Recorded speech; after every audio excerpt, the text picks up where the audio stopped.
nigga high as a motherfucker, by the way. Let me go fast forward. I am the nigga, young dog. This high ass nigga. They don't dance no more. It's all about the lean. Back in the day, crack was jumping on the scene. Now they slumped on the sidewalk. Can't talk. Golden era baby, but we still feel the rock. They used to be kings, now they lost in the scheme. Popping them bottles, throwing money, living dreams. Now they zoned out and mumbling, fumbling. No rhythm in the city, the whole shit crumbling. They used to rock the house, they was riding through the streets.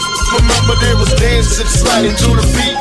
Now it's poison in their veins, ain't no pulse on the street. Guess it's over now, they accepted the back in the day, the rock had a violent free. Different story now, they got no energy.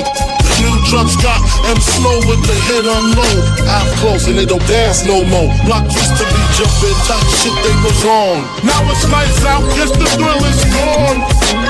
I am the nigga, young dog. I bring it to your rough, rugged, and raw, nigga.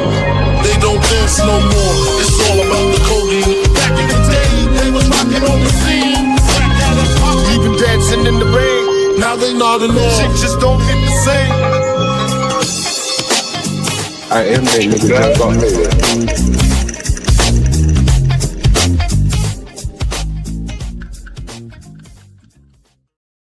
Hey, we got a follow from J Lock. It's an early follow. Oh man, I don't know where we should start here. I'm really hesitant to do this. I like CT, man, but a guy was really hammering CT. And the only reason I'm gonna do this partly is because he said some things that I said just a couple days ago. And it was very interesting to me to hear other people picking up on this. I'm like a trendsetter of sort. And then we're gonna get to Angry Man. I was listening to Izzy Bands the other day, and Izzy Bands and Angry Man had a fallout, and there was some guy, King Pix in the chat. He said, John, you've been on, he said you were early on Angry Man, but you weren't wrong. You were just early, and that is true. I was early on the Angry Man, but I think I was right on the Angry Man, John. I thought, yeah. The thing is, I still have a few days left on the subscription, so I decided to do the stream. I started, I'm going to show you some things on OBS from a programmer standpoint, because I think more people should do OBS, to be honest with you. Should you save money, if nothing else? But I'll show you some of the things. But we're going to jump right into this. Here's a guy who was criticizing CT. And I want you to hear what he said when he criticized CT. I think you'll find it rather interesting. I didn't listen to the whole thing, but the one thing that caught my ear was this right here. So this guy his stream is called This Thing of Ours. Let's go. And let's see if we get right into it. Had to make sure everything was working. I had a little hiccup at the beginning, but it looks like it's been fixed. Welcome to This Thing of Ours. Yes, I know. It's awesome. You don't have to pat me on the back for it. What we came here to talk about is honestly something that a lot of y'all have been waiting on this whole week. K stream titled, Did My Audience Ruin My Channel? Or something like that, something to that effect. And he made a 9-hour live stream about it. Look, you got to be dedicated as hell to do 9 hours of streaming on YouTube. I've run out of stuff to talk about after about 2.5, 3 hours tops. Like, it has to be especially awesome for me to go past 3 hours. But he managed to do a 9-hour stream about this. Now, I went ahead and I played the video to get past his intro, because his intro music is fucking terrible. Not quite as good as mine, especially my new one. Y'all know it sounds good. But yeah, let me see if I can find it. Yeah, Society. Bend my ass. You tethered ass, buck dancing. He's going through the intro here. Good. He kicked everybody else off the panel and just let me talk for like an hour. Was nobody else on there but me. And it's because I actually know how to articulate a sentence. I know how to talk about different topics. all kinds of stuff. He brings on these no count losers. Most of them don't even have their own channels. They have no idea about content creation. They just come on to cause trouble. And he lets them come on because they donate or whatever the hell it is. And it really makes for a bad show. I warned him about this. I told him, bringing these kind of people on will ruin your channel. That's why his channel is stuck in purgatory. It does not grow. His channel hasn't grown in a long time. He got to a certain number and it stopped. Because nobody wants to hear these no count niggas call each other names. And that's just the truth. See your monkey ass face in them out of here. Listen, no, your I'm retired. Listen, also, it's a lot of people that come on with terrible, and I mean terrible microphones. Well, that's what CT was saying. That was the point of the show is that the people that are coming on, some of them don't have anything to say, and then others don't cam up, don't have proper mics and cameras and stuff like that. Okay, I mean just absolute dog shit mics, and it's fucking terrible. His whole channel is terrible. I'm just gonna keep it real. His whole channel is garbage. But he keeps bringing these kind of people on. He won't take constructive criticism or advice. The people that he thinks are cool that he keep bringing on, he only does it because they donate to him. It's not because he think they cool or he like them. It's because certain people done donated a certain amount of money to him, and he feels obligated to let these people keep coming on the streams. That's one of the biggest problems. I get a service-connected disability pension. I get a retirement pension. I get all my Social Security and then. Right, Hotep, we can hear you in the back, buddy. Not your buddy, Punk. No, all I said. Okay, yeah, so, okay, go ahead. A friend. Hold on. If you, because he's donated a bunch of money to him, and he pretty much lets that guy run the stream. And basically, Chaotic Truth has been bought and paid for. And he tries to put on this Republican conservative thing that he does. The fact of the matter is, Truth is just a grifter. Chaotic Truth is a grifter. He don't care about Republicans or Democrats. He really is just a grifter. And the more donations he can get, the better. And I've seen it with my own eyes. I've actually been a guest on the show where he has prioritized donations over everything. By the way, that's the majority of the Black YouTube community. Well, I mean, I'm glad he didn't just lump CT in there by himself. This is the business model. So, it is what it is. This is the business model here. They all sit around, hit the cash out, hit the cash out. Nah, I mean, hit the cash out. That's most of them. That's why Black YouTube doesn't grow as fast as white YouTube, because all they do is sit around and say, hit the cash out. It's really, really trash content. okay. Now, for the Nigerian tether, you gotta imagine, you're doing a whole content show and we'll be monetizing on this just based on yesterday. I don't have that, man.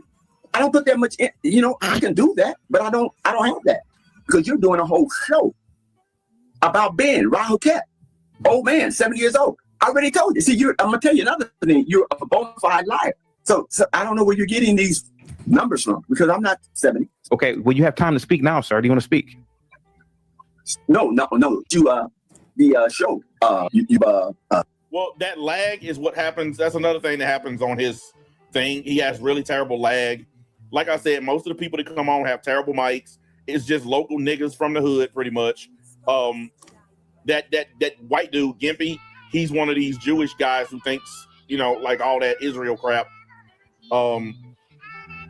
It's just a bunch of shit with this channel. It really is. It's just a bunch of shit.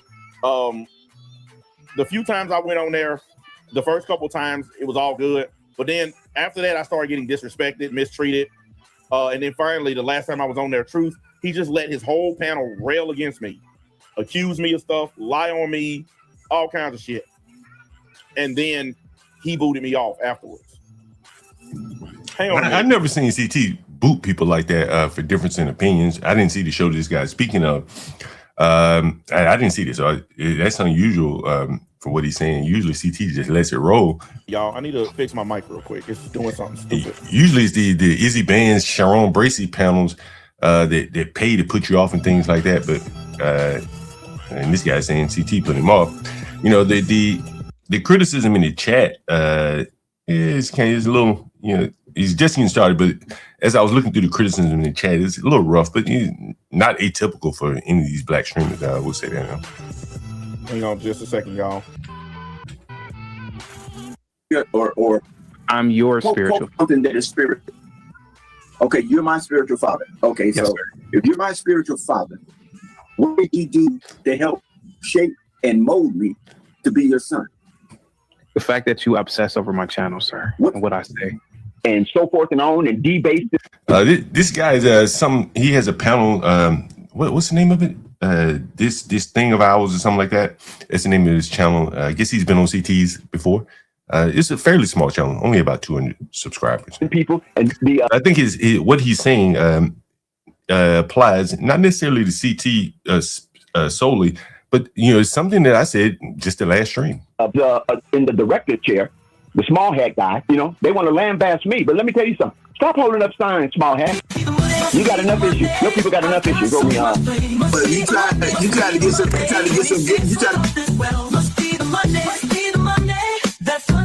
My lifestyle. And he always plays this stupid fucking song every time he gets a donation. And honestly, his show. I mean, y'all are listening to it yourself. Y'all are sitting there listening to it. It's a complete clusterfuck. The whole thing. I don't know how he does 9 hours of this. Look, I know a lot of people that do full-time YouTube, and they don't spend 9 hours doing this stupid fucking shit. Do one more. Here we go. Carter, go outside, go for a walk, go for a run. Quit being a loser, man. You're in the greatest country on the planet. Put a smile on your face. That's all it takes, man. If you have all your limbs, if you are able to walk, you shouldn't be depressed. Get over that depression stuff. I know it's Wednesday. I know a lot of you guys are sad. I'm so sad. You're a loser. And get over it. Get over it. You're in the greatest country on the planet. Stop being a fucking loser. But yeah, back to what I was saying, Seven Still. A lot of these people that call in, they don't understand what they are doing. And I'm not going to call out any names. I don't have to unless somebody addresses me directly. But Seven Still, you've been in the audience for many, many years. You are. Guys, all of that freezing and glitching and all that bullshit, that's on his end. That's not my shit. That's not my system. That's just part of his terrible ass presentation.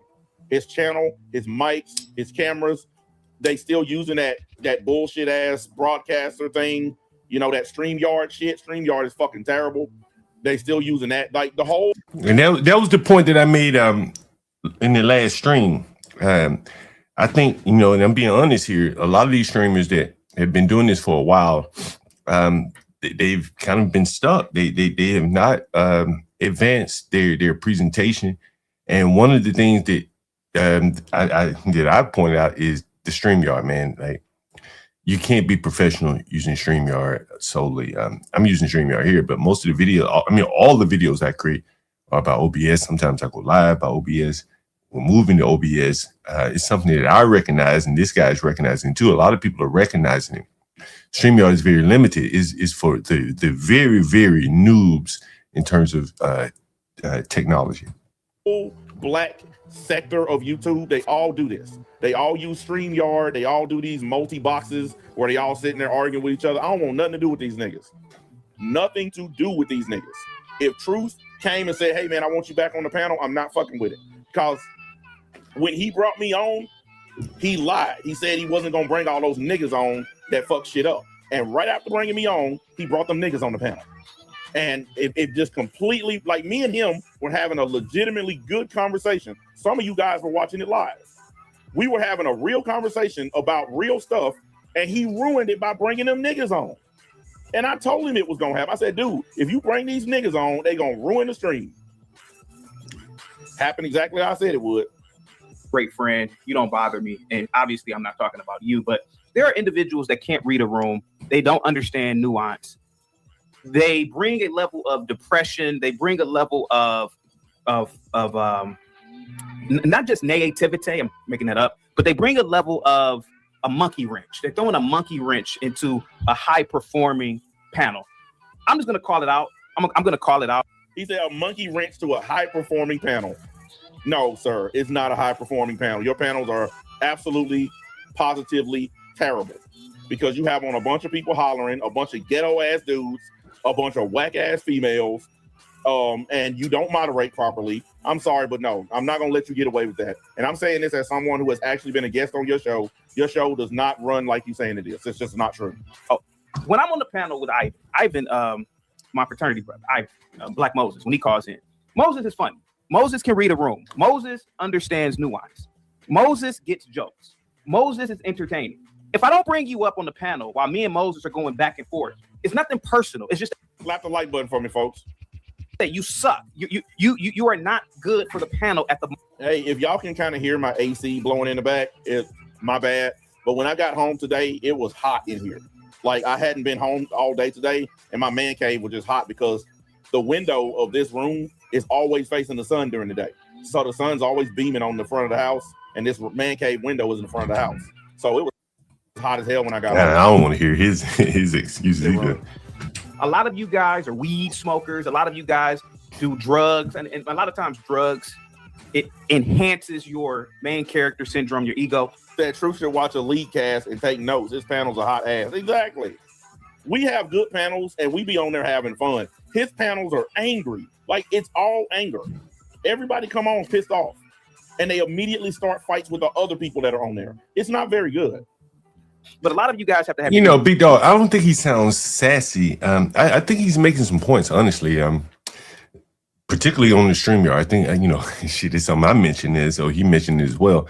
But I think he's making some points, not specifically CT, for those of you that may take exception for what he's saying about CT.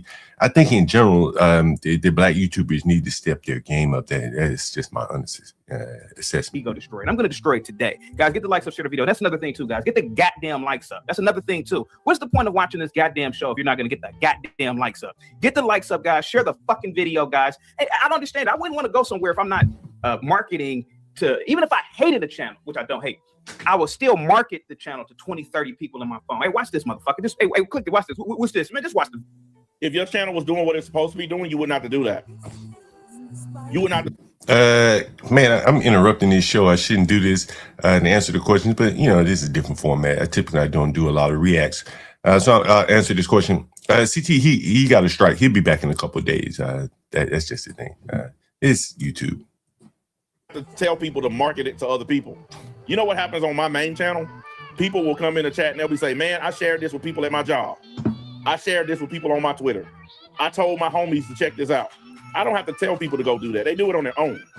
And if your channel was doing what it's supposed to be doing, and if you didn't bring on all these niggas all the time, then I think folks would do that for you. I don't disagree with that. I hear a lot of streamers. It's not just CT. I hear a lot of streamers saying, shares the stream, share the stream. You can see, I think it's Palomino Ricky or someone says, I don't like sharing streams. I hate sending people clips. And, I think that if you're going to send someone a clip, it has to be very, very concise. You can't send someone a 15, 10-minute clip. It's got to be short, concise. I'm not sure if CT creates a lot of clips, and many of these black streamers don't create a lot of clips. So you can't send someone an 8-hour live. That just can't happen. You just can't do that. Problem is your whole comment section, your chat, your panel is filled with niggas, and they only care about themselves. They only want to get on camera and promote themselves. Look at all these people. Look at all these people that used to be on other people's panels. Now all of them have their own YouTube channels. All these people that started out on Lapeef or started out on Anton Daniel's show, now all of them got their own channels. Because all they cared about was getting their name and their face out there so they could do their own channel. They did not care about your channel. That's why when people come on my podcast or my lead cast, the only face you see is me. Everybody else, you just hear their voice, but you don't see them. Because ain't nobody promoting themselves on my shit. That ain't happening. You can hear them talk, but they ain't coming on here. Yeah. That's a very interesting point of view. What he's saying is saying that, like, these people that are coming on these streams, they're not there to promote your channel or even support your channel. They're there to promote their own channel. So what he does to prevent that is doesn't even allow them to be seen. That's very, very interesting. I think it depends on the panelists. You might want them to be seen, particularly if they're camming up. But this is a different point of view that he's putting out here and saying that the panelists that CTE and all these people have, they're just looking to build their own channel off of your back. That's very interesting. Yeah, my name is Lil Uzi Vert 69 Dump Truck saying, come watch my channel. No, fuck you. You're not doing that shit on my channel. My days of promoting people is long over with. Fucking video. But a lot of you guys won't even do that shit. So I'm going to call it out today. Seven Skill, I'm going to call it out today with a lot of these people, man. I'm going to call it out. I'm going to call it out, and I'm going to talk about it. A lot of you guys are bringing the channel down, and I'm going to call it out. And ultimately, truth, is your fault. They bringing your channel down because you allow it. See, people can only do to you what you allow them to do. And the fact is, you bring these hooligans on your channel, you don't moderate, you don't control them. As long as they donate to you, you let them say anything they want to say and do anything they want to do. You don't have enough courage to get rid of people, even people that have donated to you. I banned a dude the other day, and he was a member on my channel. He had a paid membership, and I banned his ass. Because I don't care if you paid me money or not. Right is right, wrong is wrong. Period. Buying a membership or donating to the stream don't make you better than the other people that's watching. I mean, you know, to be fair, it's a big world out there. The people that super chat you, the people that are your members, that's a very small part of the universe of the people that you're probably trying to reach. And it's a delicate balancing act here.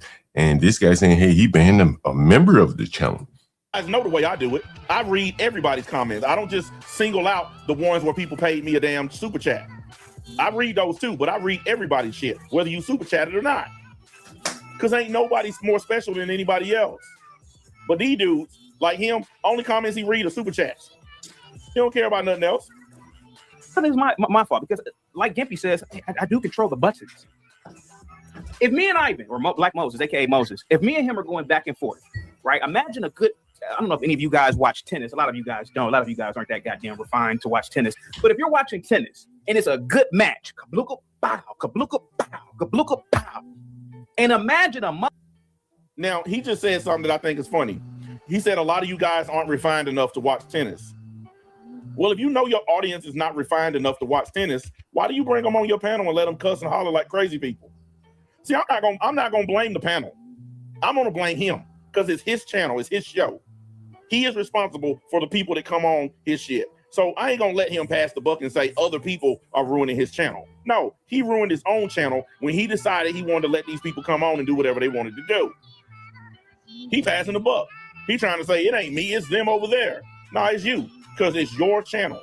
At the end of the day, when all the lights are turned off and the computers are shut down, the person that logs into that account and sets up the streams and broadcasts them is you.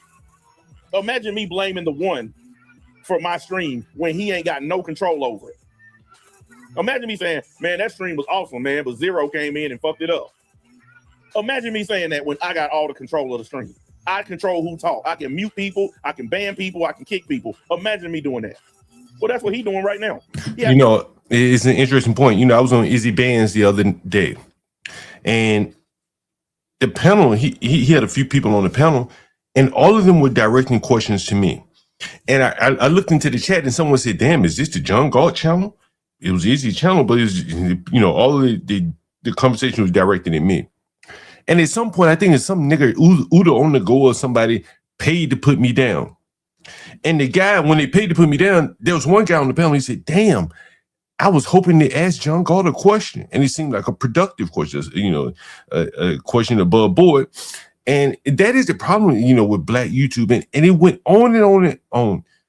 And that 20 minutes later, I come back up, somebody in the panel would put me down. Somebody in the chat would put me down. And at some point, the guy that wanted to ask me questions and the other people that were on the panel, they eventually left. So here was Izzy by himself to talk to no one with no content. And the person that everyone wanted to hear from or talk to, he had been put down by one person for $20. That's not a business. You can't allow your business to run like that. It just doesn't work. That's the power to ban people, kick people off, mute people, erase motherfuckers off of there if you want to. But he chooses not to do it because they pay him donations. Like that Gimpy dude he keep bringing up. That dude has donated money out the wazoo. So he ain't never going to kick that dude off because the dude done gave him too much money. And he's too much of a coward to fight against the money. He do 9-hour streams because that's the only way he can make money on YouTube. He got to run for 9 hours to get that ad revenue money because he ain't making no other real money on YouTube. And by the way, he started off as a panelist on other people's shit. He was on Lapeef. He was on Anton Daniels. He was on a bunch of other shows. This dude is exactly the kind of dude I'm talking about. He started off as a panelist coming on other people's streams, giving his take, and then he transformed that into his own channel, along with Fatty, that other dude, I forgot his name, that other black dude. All these motherfuckers start out as panelists, and they end up making their own little streams because they think they can do it better than the channel that they was hanging out on. Oof. All of them. This is rough talk here. All of them. They all got their start on Lapeef Network. And then they all thought, well, I'm better than Lapeef. Well, Lapeef's still getting views and doing better than you. Now, I think Lapeef is boring as hell. And I've been on there as a panelist. You guys know I was on a Trigger Mike show on there on the Lapeef Network. So I've been on that channel too. And before anybody say, well, you just like them, you went on the panel and then you started your own. No, I was doing streams long before I went on any panels. Long before. Yeah, I got a whole track record of being a regular old live streamer. And if you don't believe me, go over to BitChute and look up NBA and look at all those streams I did way before Lapeef was even popular. All them YouTube streams are over there going all the way back to 2017. I was streaming long before I went on his panel. For anybody to try to run that bullshit game.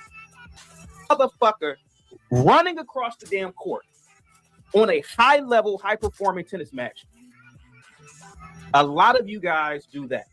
Man, let me up on the panel. Let me up on the panel. No, man. You're not coming on the panel because you are the person running across the goddamn court when there is a high-performing, high-stakes game going on. A lot of you guys, I don't know how many times I got to say this. Nothing is personal with me. When the camera goes off, I don't give a goddamn. Not in a sense I don't give a goddamn about you. Now, he's saying he don't let certain people come on, but the intro he played, he had some dude on there cussing him out and yelling at him and shit talking him. And he lets that dude come on all the time. Kind of contradicting your words there, ain't you? But when the camera goes off, that's it for me. But a lot of you guys take things so goddamn personal. Now, look, I work. You guys know I work. I make good money offline. I do this as a hobby, the way YouTube should be done. If you're not one of the big YouTubers that's making $30,000, $40,000, $50,000 a month off of this, then you should have a job. The only way I would stop working is if I made so much money off of this that I didn't have to go back to work. That's the only way. But until I'm even close, I'm going to work because that way I got my bills paid first. As a man, your number one responsibility, your bills should be paid first. I don't have to worry about getting demonetized. If I get demonetized, I still can pay my bills. When he get demonetized, he has to beg for donations. That's why we started calling him Chaotic Beggar. I don't want to live that way. I would never want that life where I'm having. You know what's interesting? Again, this is not about CT. This comment that I'm about to make is that I put up a video this morning. I don't know how many of you saw it. I asked DJ Witch Doctor. I said, "What do you do for a living when you turn the cameras off?" Would not answer. And what I'm saying is that I think that's the interesting part of these people. Someone said that Art is a mailman. And I think they were trying to ridicule him by calling him a mailman. But hell, when I was growing up, a mailman was a respectable job. He had a pension and things like that. And here they are ridiculing respectable jobs.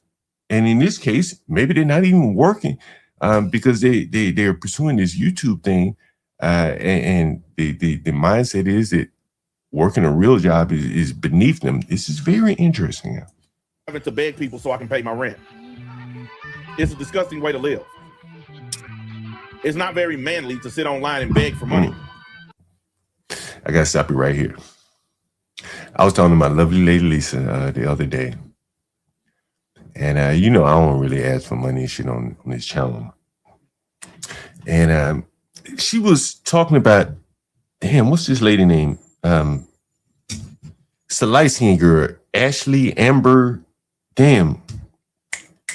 She was on that show with Issa Rae. I can't remember her name. Amber Seals. Amber, what's her name? I don't know her name. I'll get to it later. I'll tell the story later when I get her name. When I'm watching Magic, I sit back and just watch it. If me and Black Moses are going back and forth with jokes, if me and Black Moses are going back and forth with commentary, you should be able to read the room at that moment. You should be able to say, oh man, this is really fucking interesting. Instead of always wanting to enter goddamn jet. Guys, get the lights up, guys. Share the video. Skywalker says they want to jump in. They want to jump in. Let me read this super chat real quick. We got Corey with the $10 super chat. Great show, CT. I'm a software engineering intern, but I would be more if I wasn't working so much. Guys, get the likes up, share the video. Let me get you. Must be the money. Must be the money. It's got to be, because I got first one to be my friend. Must be the money. It was the girl. It was the lady, Amanda Seals. I'm not sure how many of you are aware of her. This is her right here, Amanda Seals.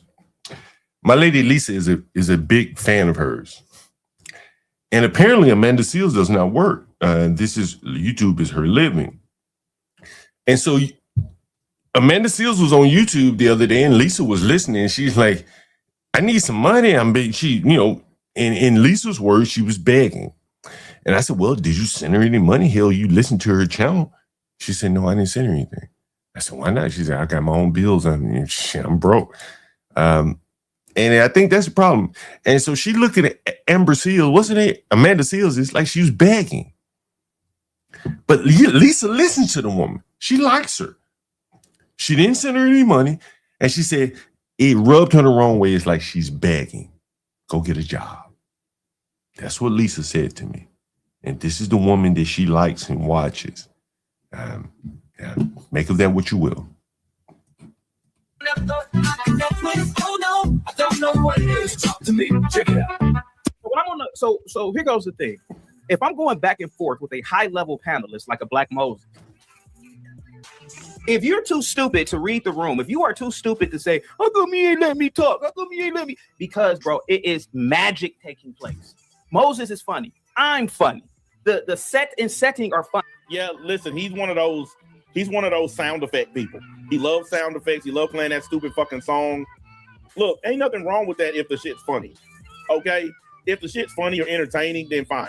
But if you playing it just to play it, then come on, man. Nobody wants to hear that. There was one stream, he just kept playing that song. Man, I was on the Witch Doctor and I go on Easy Bands and all this shit. And them niggas had the sound effects and all that AI shit. Like, this is my thought.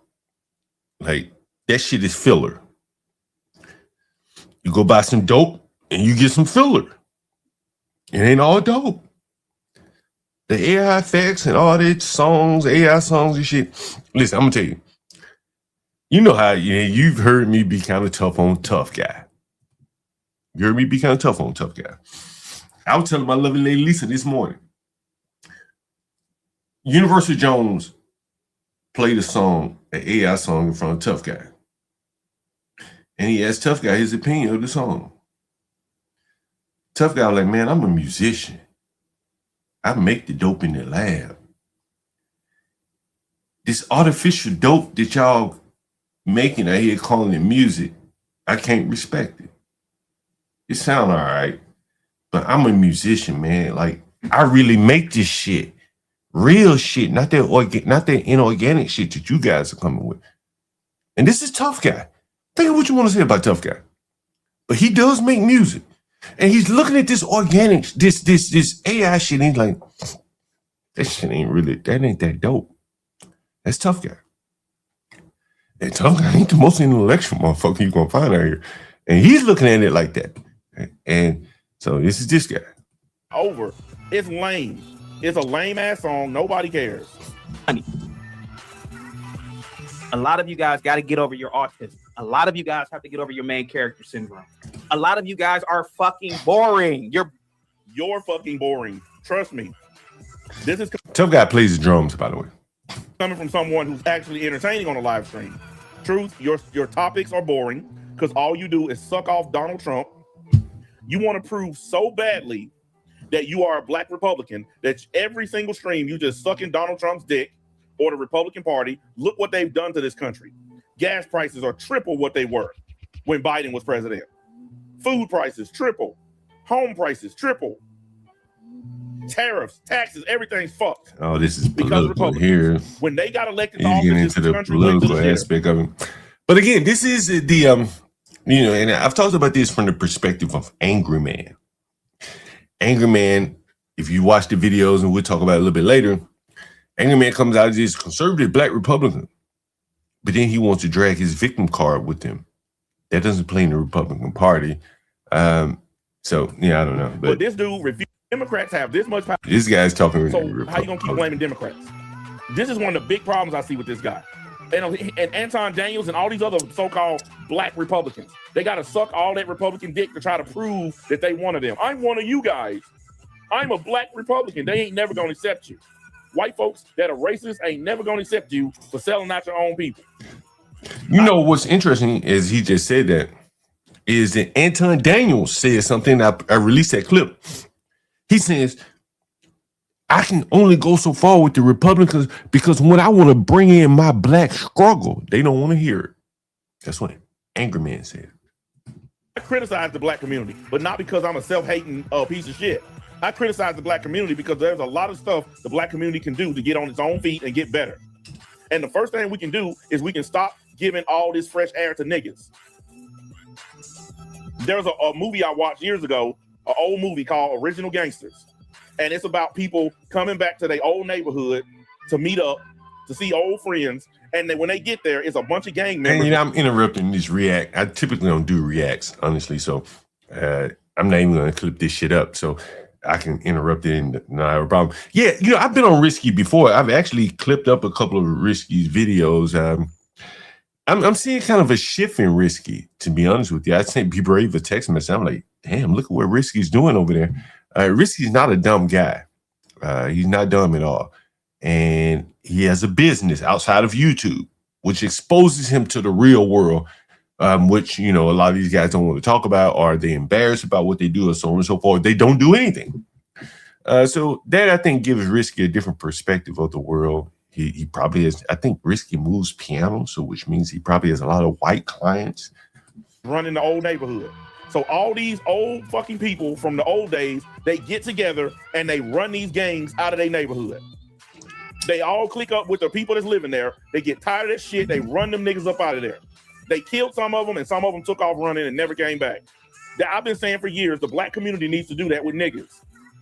We need to run them motherfuckers off, clean up our neighborhoods, and stop begging the white man to fix everything. There's a difference between that and coming on saying, oh, Donald Trump's amazing. His dick tastes good. Because that's what truth does. Y'all done heard him. Some of y'all done been to his stream. That's all he does. And nobody wants to hear that fucking bullshit. Donald Trump is an 80-year-old sociopath. I don't hear CT talking much about Trump, but I think this kind of does apply to Angry Man, who is probably much more aligned with the whole Republican stuff. Who's destroying this country? Boring. And I would argue that a lot of you guys should just stay in the fucking chat. A lot of you guys should stay in the chat. If you get offended by what I'm saying, go somewhere else. Go to Sharon's panel. Go to this. And I'm not knocking Sharon. Go to This Might Be Risky. Go to whoever the fuck at our level, or go to a higher level panel. Go to Candace Owens. I'm pretty sure that bitch will let you on. Go to her fucking panel. Hey, you know, saying I don't call many of these niggas smart, and so for me, call him smart. That is something. But most of these niggas I call low IQ, and there is, you know, by the fact that Hemp has something going on outside of YouTube, you know, maybe that's part of it there.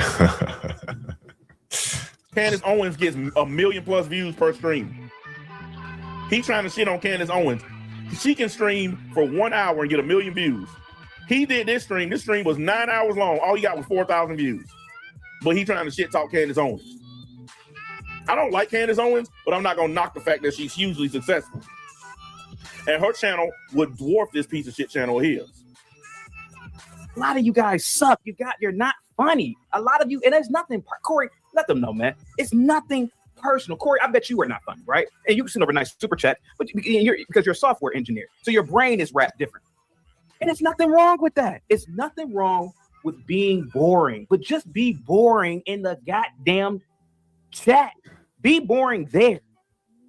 A lot of you guys aren't animated. You know what I'm gonna say in response to that, and I lit in with this the other day, like OBS and just not allowing people up on StreamYard solves all these problems. You can keep these boring people off your panel just by not dropping the link or not allowing them up.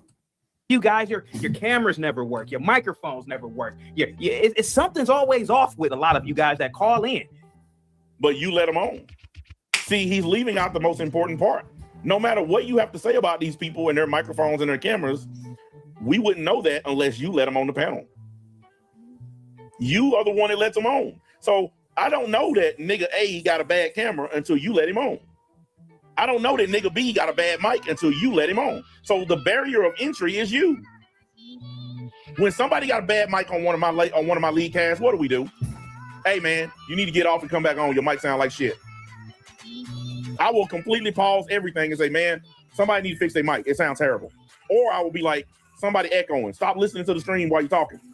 Like, I'll stop everything. I'm not going to let that shit keep happening on my stream. On his, motherfuckers be just, I mean, some of their microphones sound like somebody just taking their nails and just raking it down a chalkboard, man.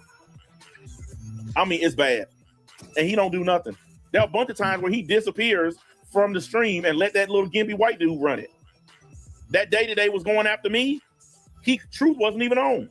He let that gimpy dude run the stream and he took off somewhere. And by the time he came back, he found out what happened, but by then it was too late. And you know why he lets that dude run his stream for him? Because that dude donates to him. I'm going to go back 5 minutes ago. I'm going to say, man, CT, you control the buttons. Yes, I do. But today I'm laying down the law. And if a lot of people don't like it, fuck off. Go somewhere else. Go listen to radio. Go listen to radio at this point. And I'm going to go listen to 94.3 FM. And you know what's funny? A lot of people fucked off after he said this. A lot of people stopped watching his trash because it's trash. W5. And before anybody say, oh, your channel's small, blah, this is one of my backup channels that I barely use. It's only got 240 subscribers. I know my channel's small. I'm not trying to pretend like my channel is something special. It's literally a backup channel. I do all my main work on my main channel. So before y'all start with that, oh, your channel ain't shit. Yeah, I know. It's a really tiny channel that I don't use. I wasn't finna waste the airtime on my main channel talking about this bum, or even my second channel, because that's an atheist channel. They ain't got nothing to do with this loser. The fact of the matter is, Truth need to get a job. He's supposed to be so smart and intelligent. He wears 3-piece suits and all this. Then go get a job. Why are you leaning on YouTube? Your channel is literally dead. Your channel is stuck in the mud and it does not grow. Go look at Social Blade. His channel does not grow. His views are the same. You know, man, again, man, this ain't a criticism, CT. You know, I just saw this guy's channel. What really piqued my interest was his criticism of StreamYard, because I just made that criticism just a day or so before. But I will say this. I was watching CM Stacks, or what's the guy's name? Seymour Stacks, or whatever the hell his name is. And they end up looking at CT's Social Blade. I think Universal pulled it up. I'm not sure. And again, this is kind of a boyish topic of sort. And so they were looking at CT's Social Blade numbers, and you can go back and look at Seymour, whatever the guy's name is, CM Stacks, whatever. You can see his channel, and they were talking about it. But anyway, this guy's not wrong by that, right? His subs are the same, and it's been that way for years. When your channel is stuck in the mud and doesn't grow at all, it's time to get a job. Okay? Your channel not growing. You get the same amount of money every time you stream because your shit not growing. This little bitty piddly channel of mine, it might be small, but at least it's growing. I don't know how much it'll grow, but at least it's growing. At least it's doing something. His shit ain't growing at all. So I'd rather get a little growth than no growth. A WFKC. Go listen to fucking radio. But a lot of you guys, man, you call in. It's me. I'm very happy in real life, and I'm also very happy online. Well, that was true. Why you make this 9-hour stream bitching? You did a 9-hour stream complaining about the fact that you're not happy with your channel. But a lot of you guys are so draining. Man, there's so much I can say, and I'm going to say it. A lot of you guys call it. You know, I hate when people do that. I hate when people say, it's so much I can say, and I'm going to say it, but they never actually get around to saying it. Fucking say it. For crying out loud. From overseas, your accents are horrible. Your accent, almost 90% of people call from overseas, your accents are dreadful. They are dreadful. You're not funny. Nothing. The only person that calls from overseas, I'm just gonna call it out. The only person who calls in from overseas is funny. It's Hafiz. That's it. Hafiz is the only person out of all the people throughout the years of me live streaming from overseas that has ever called in. He's funny and he doesn't have an annoying fucking accent. But everybody else, your accents are terrible. Your accents are horrible, and you're not fucking funny. You're talking about what's terrible. This glitch in your camera is terrible. Several people in my chat have mentioned this camera glitchy. Maybe you should up your game before you start shitting on these people that you allow to come on your stream. Yeah, I'm never going to get away from that point. These people he complaining about, we would not know who they were if he didn't bring them on. This show is supposed to be the biggest show. I would even argue on social fucking media. It's the most unique show ever. Not even remotely close. Not even close. This dude, I mean, I've heard of Ego before, but listen, there are streams, other channels on here to do what he do that are completely crushing him. Okay? I don't know where he's getting this. This is a unique show. You literally copied all those other black channels that do the same thing. Like, this might be risky. Team Fatty, Anton Daniels, Lapeef Network. And then you got a bunch of those females starting their own channels. Like that black chick that everybody hates, Jazz, she done started her own channel. All of them are doing it. And it's all the same content repeatedly.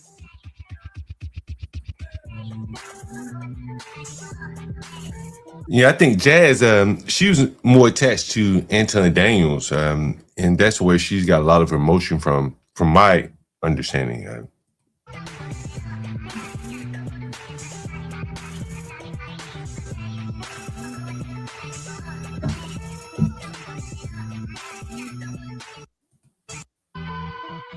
$441 a month. So you streaming 9 hours a stream for $400. His subscriber count has not grown at all in over a year. He's been stuck at 13,000 subs for over a year. His weekly average growth when it comes to subs is 0. Daily average 0. So he's not making money. He's not gaining subs. It says in this past year, he's gained 100 subs in the past year. Yeah, I got to stop this nigga right here and respond to a comment. You know, one of the things I will say, this is give to your content. This shit. I'm doing some shit I don't normally do. I don't do this react shit. The only thing that piqued my interest was his mention of StreamYard. Because I think that what we're seeing is like some you know, like some kind of like resettling, or like the StreamYard is just for the noobs. Honestly, you can't really make your shit look professional with StreamYard. If you look at my channel, and I'll show you, all these videos right here are done with OBS, and there are probably hundreds of them at this point. And you'll hear me criticize a lot of content creators for not doing this. You'll see this here. If I go here, and I talk to Universal Jones. I mean, this is video after video after video. Shit, I'm only been doing this 2.5 years, give or take. 16 hours ago, a day ago, 3 days ago, 4 days ago, 4 days ago, 5 days ago, 5 days ago, 6 days ago, six. I'm putting out at least 1 or 2 videos every day on top of, every day. And then on top of some of the shorts that I put out. And so as I'm explaining the business to people, I listened to Angry Man the other day. He like, I went viral because of a Tisha Campbell video short that I put out. I'm like, what the hell do you have to do with Tisha Campbell? Why would someone subscribe to Angry Man because they saw a Tisha Campbell video? Am I going to come back and see another Tisha Campbell video? No. But if you would look, and it was a short, that's what he's referring to. But if you would look at my shorts, right? For instance, these are my shorts. This is like content related to the channel. Tightly related. Martin Luther King Jr. Avenue, U Street, my plumber, Martin Luther King Jr. Avenue, one of my tenants in my neighborhood, one of my houses, me on the train, me in one of my houses, a street interview. The shorts are my content as well. Is anyone catching that? Is anyone getting that? Is that making sense? Like these people have shorts. It is nothing. Someone told me, and I'm not even gonna mention names, and I'm terrible at mentioning names. So I'm gonna try my best not to mention names. Someone says, "Hey, John, someone got a lot of subscribers off of a short that they put out, that she put out." I'm gonna give you enough hints. And I said, "Well, can she recreate these shorts? Is that like, like part of her channel? Or was it like happenstance?" He said, "No, it was like happenstance." And so all the subscribers that she gained from this short, they're worthless. They're not going to come back and listen to her on a live. They're not going to watch another video that may not be pertaining to what they subscribe to. And so what you're seeing these people doing is, and Angry Man admitted himself, you saw the video where he said, "I should be a multimillionaire as many times I went viral." All the shorts that I went viral on, a short should make you a millionaire? What the fuck are you talking about? This short has nothing to do with your daily life. Again, I asked DJ Witch Doctor, "Hey man, when you cut the camera off, what do you do for a living?" I'm not going to answer that, John. What? That's how you make your living? And you're unwilling to answer? Everybody knows what I do. I was a software developer. Now I clean up after niggas as a landlord. And that's what's missing there. These people are unwilling to tell you what they do for a living. They're embarrassed by it. That's very interesting. That's very, very interesting. Again, when I found out Art was a post mailman, people were using that to denigrate him. I'm like, what the fuck's wrong with a mailman? Hell, just a guy in my neighborhood. He's a mailman in a nice house. He's retired, good living. But on YouTube, a mailman, people will be laughing at you and shit. You just a mailman. I work in a warehouse. And I think that's part of the problem here, what you're saying. Not in the last 30 days. In the last year, he's earned 100 subs. My main channel's got 100 in the last 2 weeks. So yeah, this dude, look, whatever he's saying about his channel being unique or whatever, it's just not true. His channel is absolute garbage. It's one of these mid-range channels that's stuck where it is because he tries to pretend like he's an intellectual. He tries to pretend like his channel is so special and different than the rest of these other black channels. And the truth is, they're better than him. Those other channels are better than him. But a lot of you guys are destroying this product that you are a part of. Corey, these motherfuckers are a part of it. And they are destroying it. Yes, everybody from overseas. Yes, including Yaku. These accents, I can't take it anymore. At least be funny. Then stop letting them come on. It's an easy fix. Learn how to do content that doesn't involve bringing on other people. I do streams where Who been saying that shit from the beginning? We've been saying this shit from the beginning. I said it just the other day. Take away StreamYard where these people can't add panels, add panelists. And what will we have? We would see like 1 hour shows at best. This StreamYard is like the crutch that allows these people to bring panelists up that allow them to go 8-9 hours and begging for Cash App and Super Chat. Listen, I was watching Izzy Bands the other day. Let's see if I can show this to you. And so Izzy Bands, I sent it to myself, so I'll know exactly where it is. Izzy Bands was on his panel, and he was like, he tries to run a scheme on his audience where he says, and I'm not criticizing Izzy Bands, I'm just telling you what's going on. And so he says, I need so many people to support the channel before I open up the panel, right? And so he's saying, give me X amount of money, and I'll open up the panel. Otherwise, I ain't gonna open up the panel.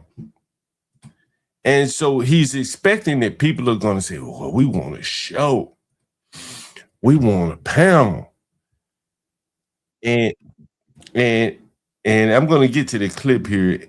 Is this it? This is about it, right? This is it. So this is Izzy Bands. Again, I'm not criticizing Izzy Bands. I'm just showing you kind of the issues with Boyd. Izzy Bands, as you can see, he does not have a panel, and he has a bounty or like a set amount before he opens up the panel and listen. Understand what I'm saying? Y'all understand what I'm saying? Y'all, I appreciate y'all for hanging out with me. Thank y'all very much. I appreciate y'all. It's been cool, man. Thank you for allowing me to just vent and talk my shit. We didn't get no support today, but it's cool. I appreciate everybody that did support.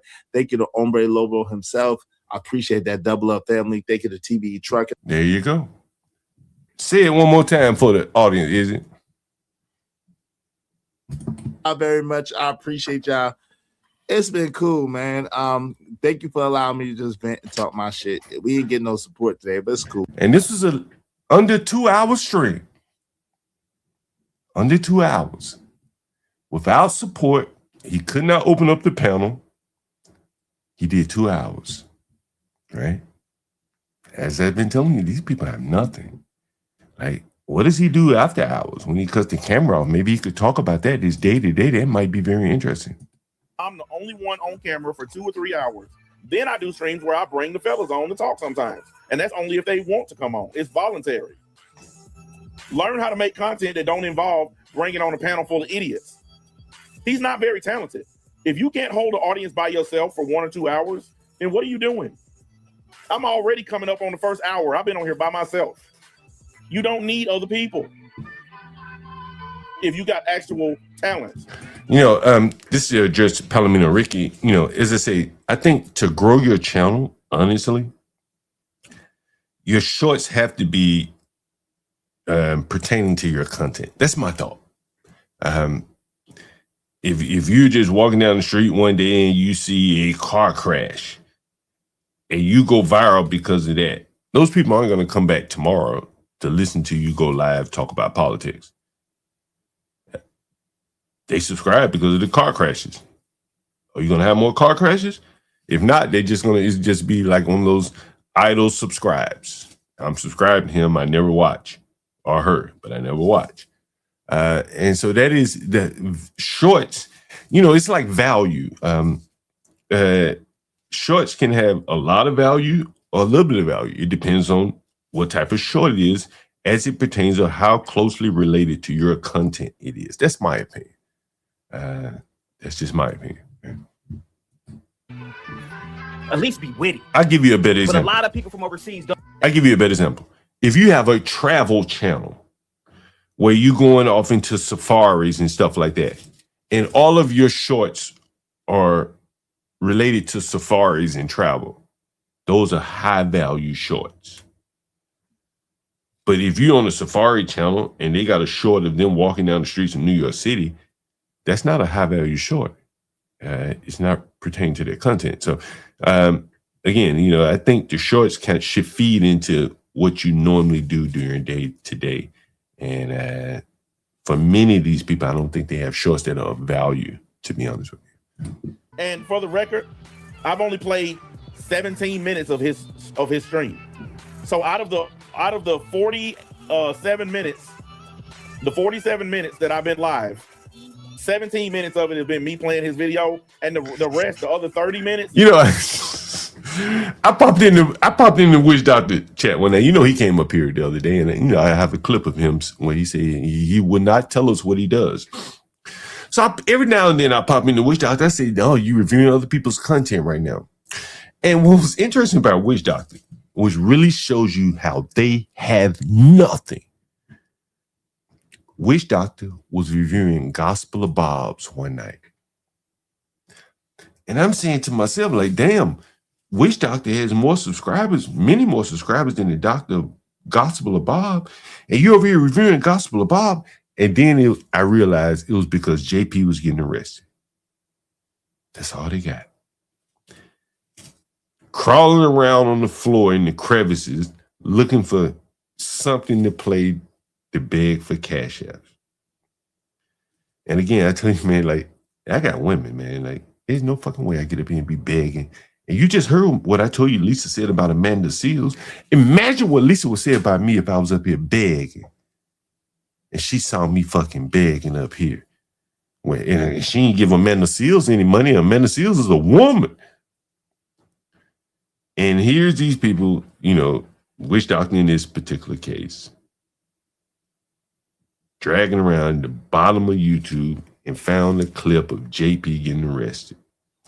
And the crazy part about that is that there were people in Bob's chat, I think it was Bob, but I can't be for sure, hoping that JP would resist so that they could finally get some content, because they have nothing on their own.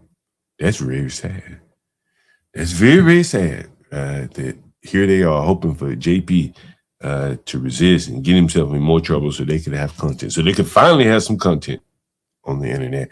And I know they were looking up Bob on this Social Blade on CM's channel, so you know that probably explains why. Anyway, back to this CT channel here, CT review here. This has been me talking.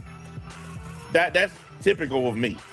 I can play a clip for a couple of seconds, and then I can talk about that little clip for 30 minutes. Easy. I've done it before, and I'm going to probably do it again. My point is, this dude does not have the ability to stream without bringing on them bozos to back him up.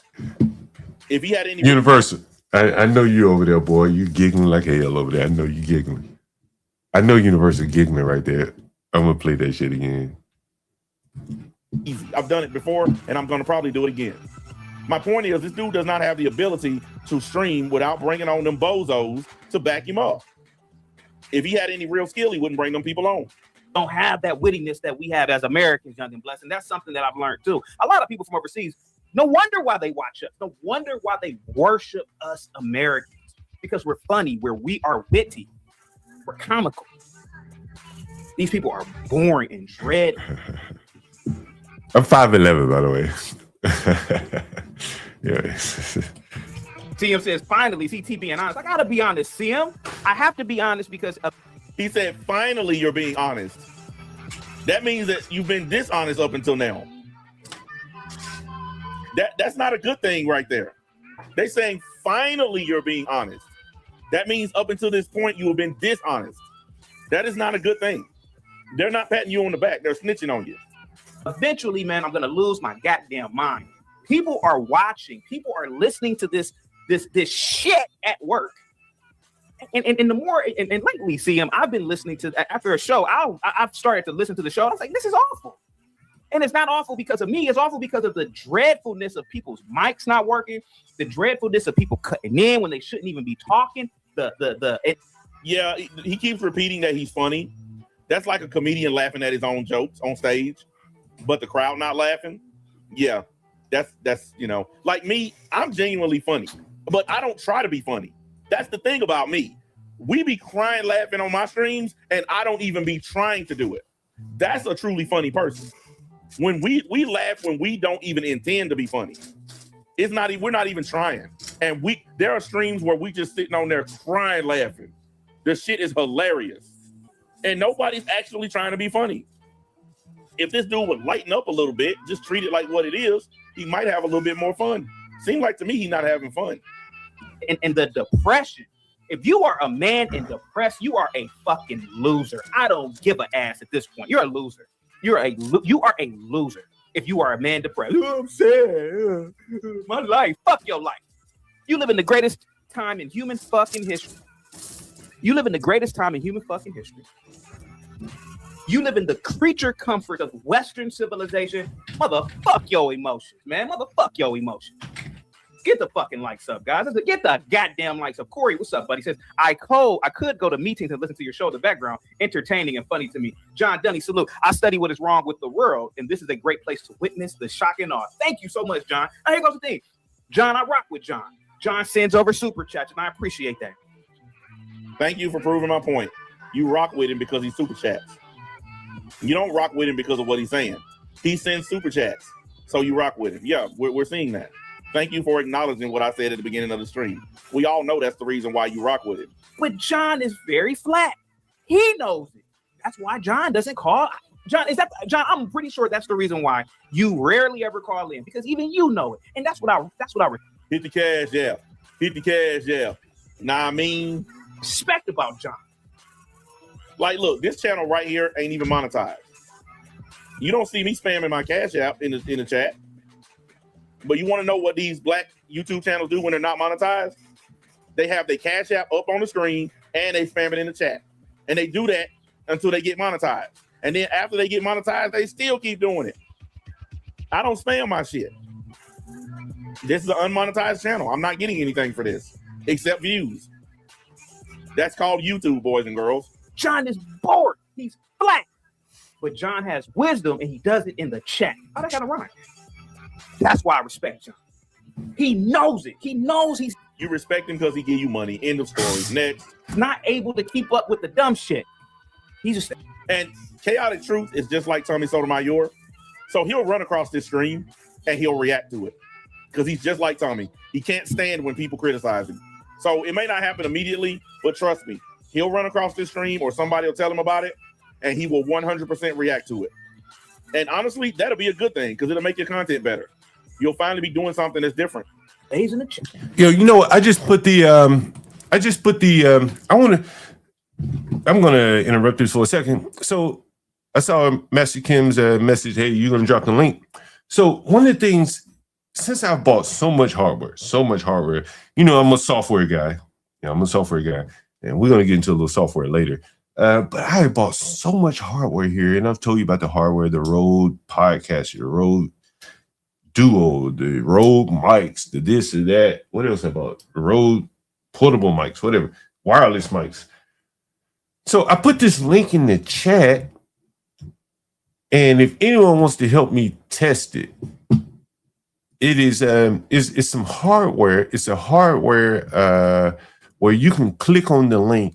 I think that's how it works. And you can call. And what's interesting is you'll call directly into my box. This is not like StreamYard. You will call directly to my Rode Podcaster mixer here.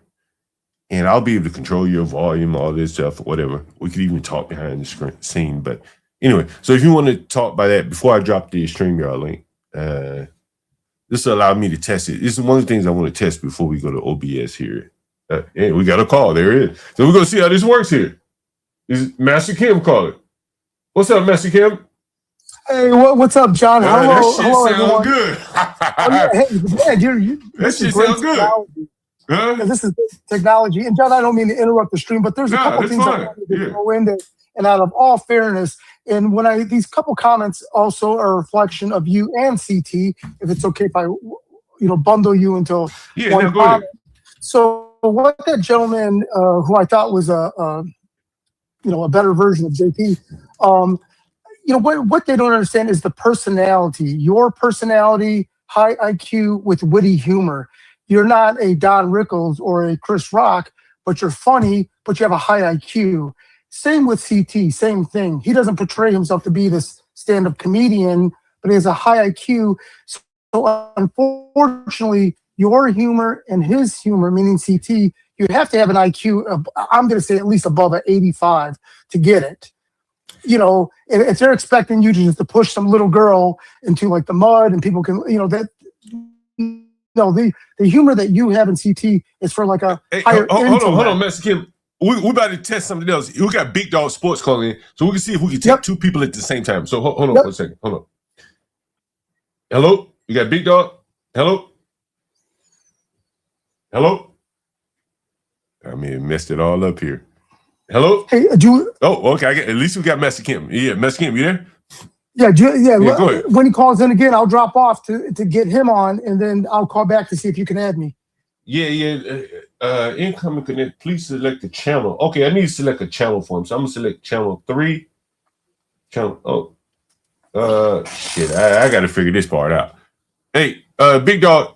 I'll drop the StreamYard link for you guys since we're deep in the testing. No, John, let's get this ironed out. Yeah, that's what you I'm got saying. it. You spent a lot of money on this. We're in no rush. Yeah. So the box part, I think I have this all figured out. So that part I have all figured out. It's the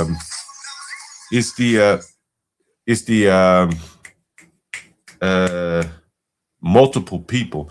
So what I think I'll have to do is add an additional So when I drop StreamYard, Rode has a plan. I'll show this to you. I think you guys are gonna like this better here. The audio is better than everything, right?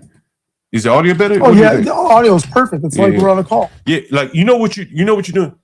You're actually talking through my Rode box. You're on my machine, right? Like you're not on StreamYard going across the browser. And for those of you that don't understand technology, it may be like, but basically, you're coming in through my box here. Like you're on a channel right here on my box. So I could turn you up, I could turn you down, I could do whatever I wanted to do with you on my box, as opposed to on StreamYard where it's software. So, typically I'm a software guy, so I'm like all about software. But streaming is a lot of hardware, the video, the mics, the mixers, stuff like that. And so the capabilities from the hardware standpoint outshine the software standpoint when it comes to stuff like calling in. That's why radio was mostly done by call in, right? They can control everything once you call in. That's pretty impressive. Yeah, I spent so much money on this stuff. I probably spent thousands of dollars on this stuff. And so it only makes sense that I take advantage of the technology that's embedded in the boxes there. And software actually makes it work, but it's the hardware that allows it to actually be capable.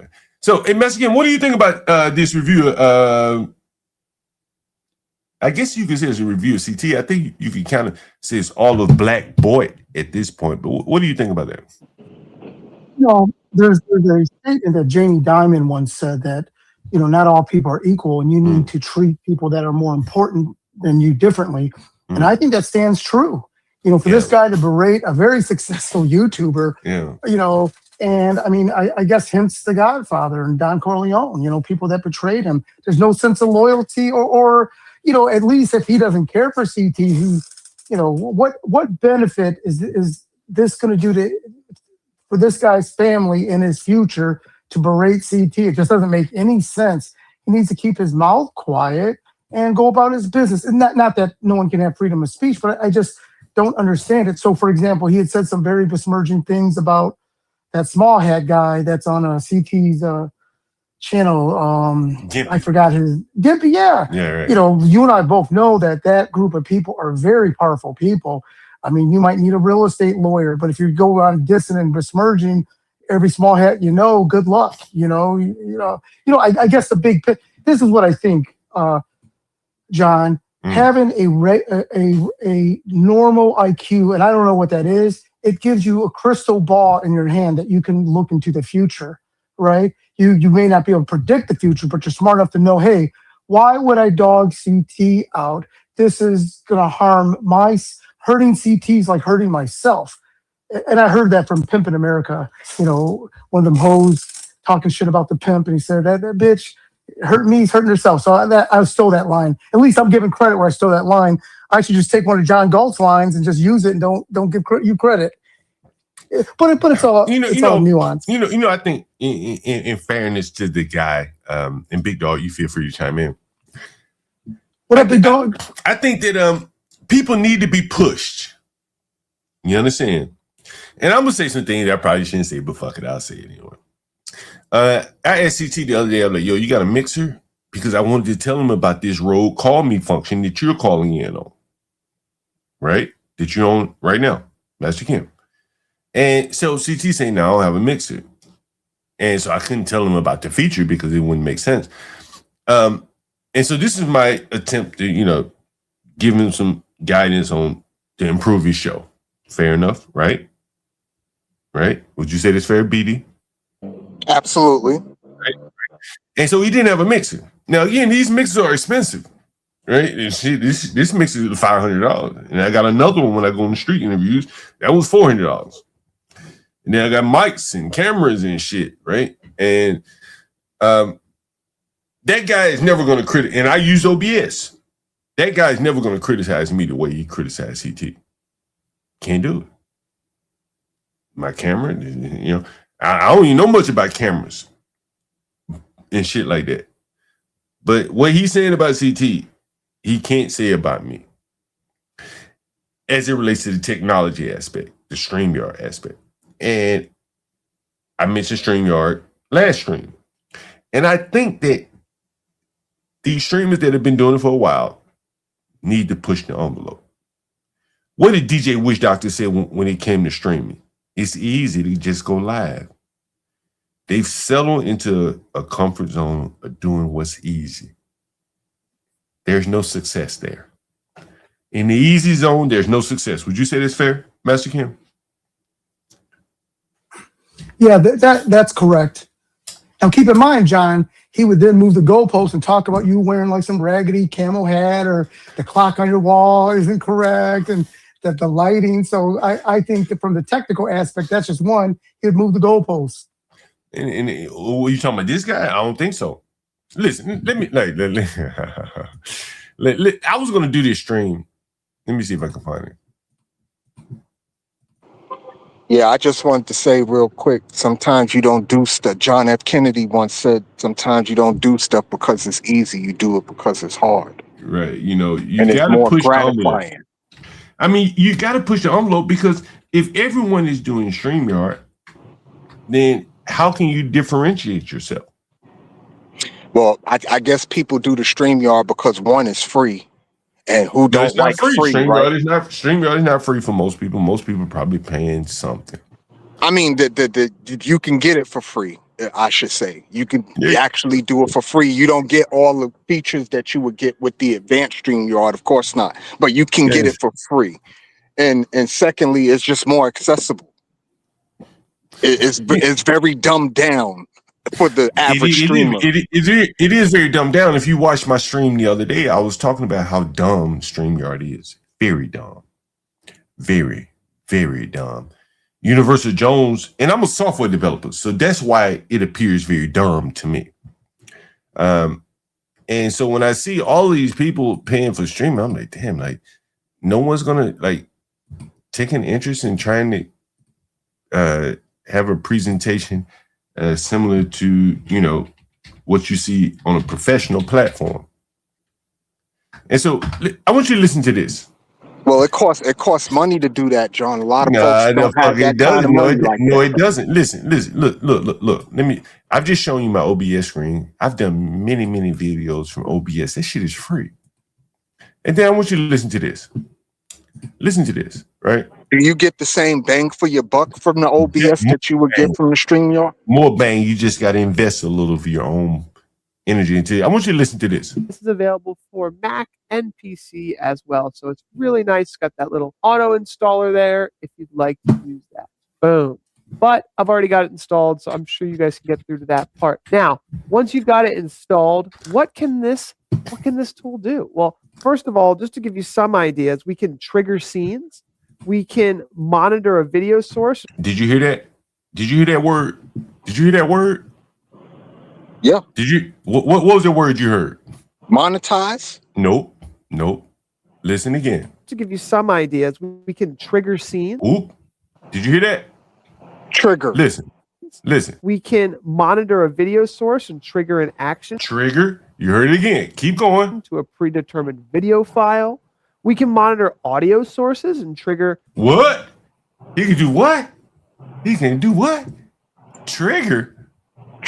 Yeah. It's interesting.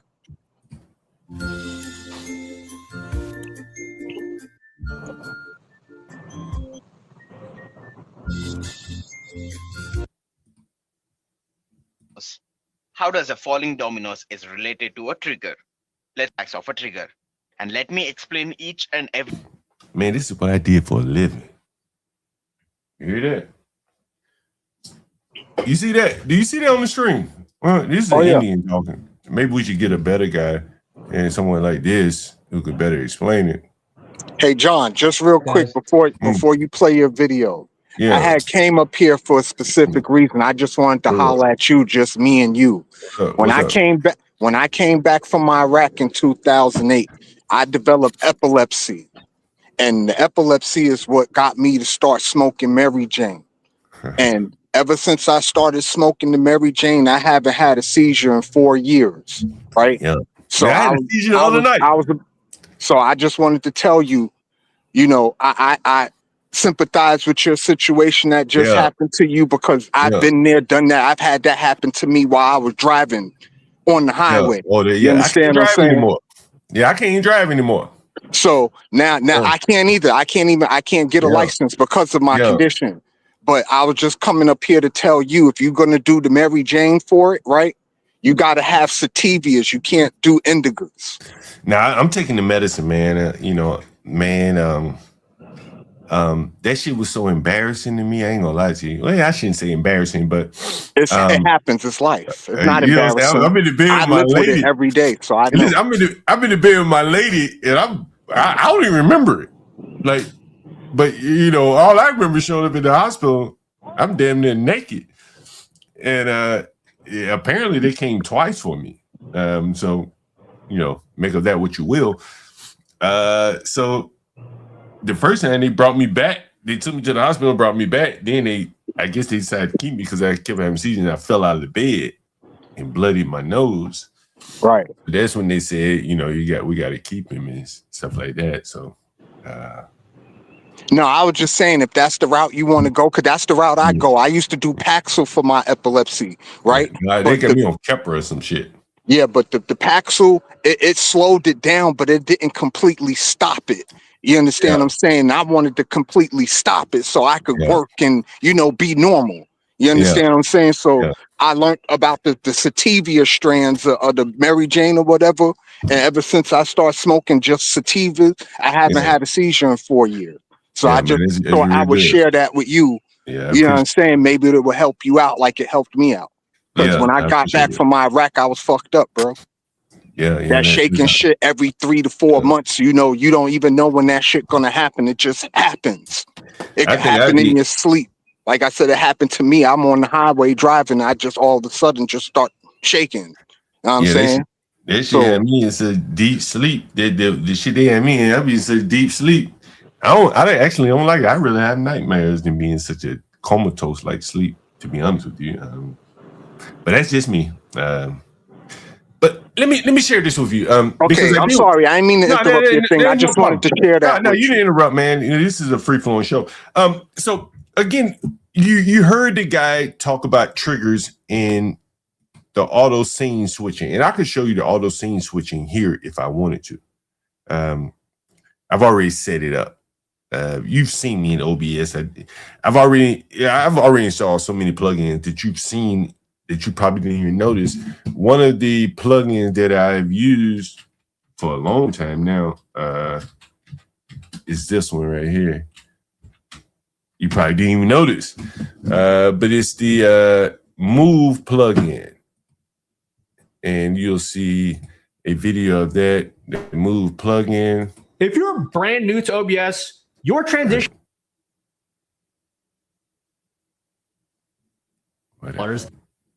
and those keys can be upgraded to Windows 11 completely for free. Animated transitions where your camera shrinks and grows. Yeah, and that's the Move transitions. I've been using those for a while now, but it is a software plugin to OBS that you can use like this right here. Is there a terabyte threshold for this program? I haven't reached it, so it's definitely not a gigabyte threshold. But you can also do things like this right here. Look, you're not gonna be able to see it very well, I don't think. But this is OBS. This is OBS right here, and so on the I don't think you can see it, but I can see it. I don't think you can see it very well. On the right-hand side, or left-hand side are the scenes and stuff like that. So one of the things, so if I switch scenes, it'll automatically switch it for me. Like if I bring up the browser, it'll automatically switch it for me, and that's the automatic scene switcher that allows you to basically graphically write if-then statements, which are triggers, which are basically executed as triggers on the back end. So that's very interesting to me. And so that's why I think for many people, OBS is very difficult for them, because when they hear trigger, they don't see it the same way I see it. When I hear the word trigger from a software standpoint, this is what I think, right? This is what I think right here. Create a trigger. What's the name of the trigger? And what should the trigger do? And when should the trigger fire? Triggers fire. You fire a trigger, right? You shoot a trigger with a gun, right? You fire it. And so that's how your mindset works. And so if you're not a software developer and you're working with OBS plugins, and if you look back at this stream that I did, there were people in the chat like Hood Server saying, man, I tried OBS and I just couldn't understand it. Because the language is software language. Triggers. Trigger is a database operation that, you know, fires upon. Do the triggers affect the algorithm in any way? No, see, that's the things. Like the algorithms are far downstream from operations, right? You understand? Like the algorithm operates on the content that exists. The triggers allow the content to get populated into the database. Does that make sense? See, this is database level, right? Again, this is database level, right? This is my life here. This is database level. This is operating at the database level. You understand? Right? What most of these StreamYard people, what the guy who was criticizing CT was talking about, they're all operating at the software level. And at the software level, the farther out at the software level, you know, they're like, just like, think about it like rings of a tree. The farther out on the ring of a tree, there's less control over how things look and feel. Does that make sense? Let me show you an example. It does make sense. Okay, let me so show you something. Are you going OBS on full time and ditching the StreamYard? Yeah, because I got Master Kim right here on the phone. What was the guy criticizing CT? He was saying, CT, you know, you got all these people in there, all the blacks are using StreamYard. That's what he said, right? That's what he said. Like, this is OBS. This is OBS. Look, this is OBS. And again, this is look at the OBS. You see my clock at the bottom, right? You see the clock at the bottom? You see this? Oh, you see, I see it. Yeah. You can't do that in StreamYard, right? You can't do that in StreamYard. Like, look at some of the transitions. Just did that on his way out to do it, but watch the transitions.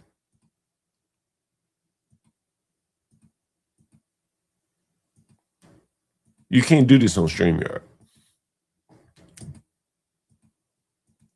So basically, you're saying the OBS production quality is better, superior. Yeah. You saw that transition? Did you see that transition? Look. I did. You saw it? Look, here it comes again. Watch the transition. Watch the transition. You can't do that on StreamYard. You can't do that. You saw that transition right there. That's what the guy is criticizing CT and, you know, not CT in total, but all the other people that they haven't leveled their game up. He said these people have been around on YouTube since Lapeef, and they're still using StreamYard. I'm here using OBS. Why haven't they leveled their game up and go hold streams with OBS? Master Kim just called in through my audio mixer. There are many other ways you can get around. Yeah, I was trying to do that too, but it wouldn't let me. You call in right now. I got to figure it out. Like, I may not have the plan where I can have multiple channels. See, what happens is you're calling in on this right here. Look, you're calling in on this, right? Right. And so Master Kim, let's say, was on this channel right here, right? And so I need to be able to assign multiple channels to people that call in, right? See, Okay, these are that explains why I couldn't get right, through because he was already right, on the channel. right. He's already on a channel. See, these are channels. Right? You see this 1, 2, 3, and the rest of them are like virtual channels. But see, I have a big box. So I have 1, 2, 3, 4, 5, 6. Is this 6? Is that 6? I have 6 real channels, and then I have virtual channels. So I just need to set it all up, right? But Master Kim was on a real channel, right? And I needed to be able to put you on another channel. The channel are these bars right here. You see this? 1 bar, 2 bar, the green bars. These are channels, right? And so this is from a hardware perspective, as opposed to StreamYard, which is a software perspective. Does that make sense? Like software, like I'm a software guy. When I worked in software, I didn't care about the hardware. I assumed it would work. But the hardware, you know, that's a different thing in that it can determine what you can and cannot do. Does that make sense? Absolutely. Right. And Well, so it's a different I'll be world. perfectly honest with you, John. Software isn't my strong suit. So it's something I will have to like go and research and all that stuff. But the OBS stuff, it sounds really interesting. And anything that can improve your production quality is a plus. You know, and so in getting into the triggers, I want to show you something. Look. This is all software, bro. This is why I think a lot of the blacks are stuck in StreamYard. Because OBS is strictly software. It allows you to graphically write software. Look at this. Look at this shit. Creating triggers. Use create trigger to define. This is what goes on behind the scenes in OBS when you're creating triggers graphically. And I'll show you. OBS triggers. Well, I guess my question for that would be, does the triggering help bring in more viewers? Well, the triggering, like, let me give you an example of what I mean, right? Of the beauty of triggers.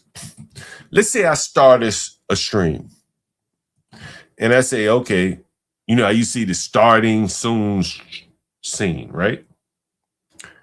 I could set that for 5 minutes and I could have music playing in the background. I could have animation coming in at 2 minutes. I could have whatever. It's to your mind, wherever your mind takes you. And then in 5 minutes or 7 minutes or whatever, it could trigger another scene that will show the camera that you're seeing here. So that would give me time to do whatever I need to do, set the channel up, blah, blah, blah. And then in 5 minutes, boom, it automatically triggers to me being shown right here. Does that make sense? If I were to pull up Chrome, it will automatically switch the scene to show my Chrome browser if I wanted to do that. And those are happening by if-then statements. You know what an if-then statement is? No. All right, I'll explain to you. You should know it. I'll explain to you. This may be it right here. Yeah, let's see. This guy may talk about it. And does it matter what browser you use your OBS on? Nah, such as if because see, OBS is running your computer. It's not on your browser. Oh, I see. Okay. That's the big difference. See, browser, if you run something on your browser, that's software. If you run something on your computer, then it's hardware. Does that make sense? Yes. Mm-hmm. Now I want you to listen. Based on region. It even includes hours to go over everything.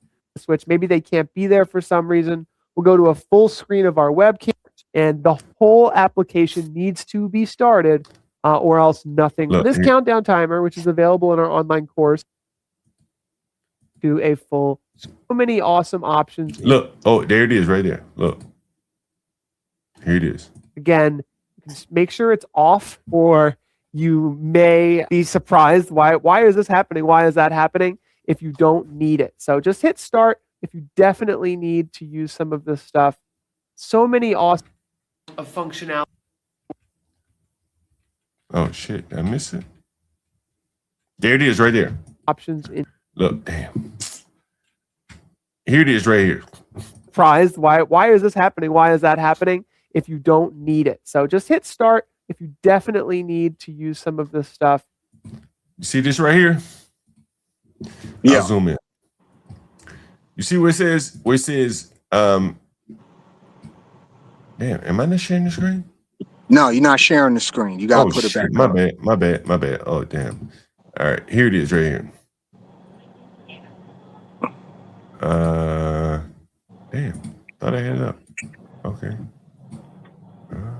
Shit. Why did I have it? And this is good information, Mr. Gold. I appreciate it. Oh man, hey yo, this if you ever want to, you should definitely look into OBS. Where the fuck did I put it? Here it is. The fuck? Yeah, anytime I could go to a stream and learn something, All right. I appreciate it. Damn, what did I put? I must have lost it somewhere. Let's see. Because learning is fundamental. Because don't none of us know everything. Damn, I must have lost it. Shit. Let me pull it up again. All right. All right, I think this is good. All right. Yeah, this is it. Back to the OBS It's like right here. sequences or setup that you have will be active. So you can see what we did here. We're going to test this in a second. We set up when scene 4, which is a countdown timer, is active, switch to full screen webcam after 5 seconds. Now this countdown timer, which is available in our online course, there we go, is a 10-minute countdown timer. So generally I would do 10 minutes, but for the purpose of rule, switch. But just hit start if you definitely need to use some of the stuff. There it is right there. So basically what he's showing you is, see if I can zoom in. I may not be able to zoom in. Anyway, so the automatic scene switcher allows you to write your own if-then statements. If-then statements are like fundamental to software. If this, then that. If you enter your username and password in correctly, then take you to your account, right? You've experienced this all before, right?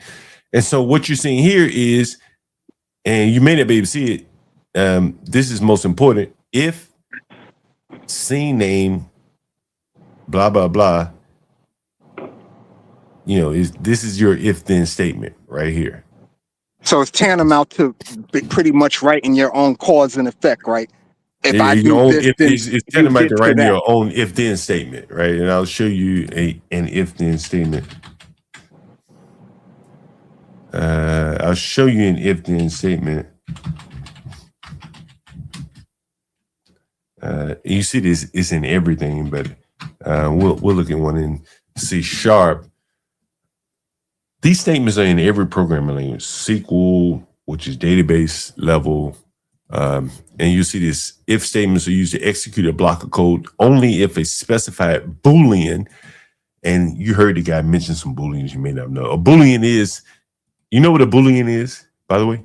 You know what a Boolean is? No, I do not. I told you the software thing ain't my strong suit. Well, this is language basically, but Boolean is, I could tell you, but I'm gonna let you read the definition. So this is like what it's like working in a software world, right? And here's the definition of Boolean. You see it? I'll zoom in.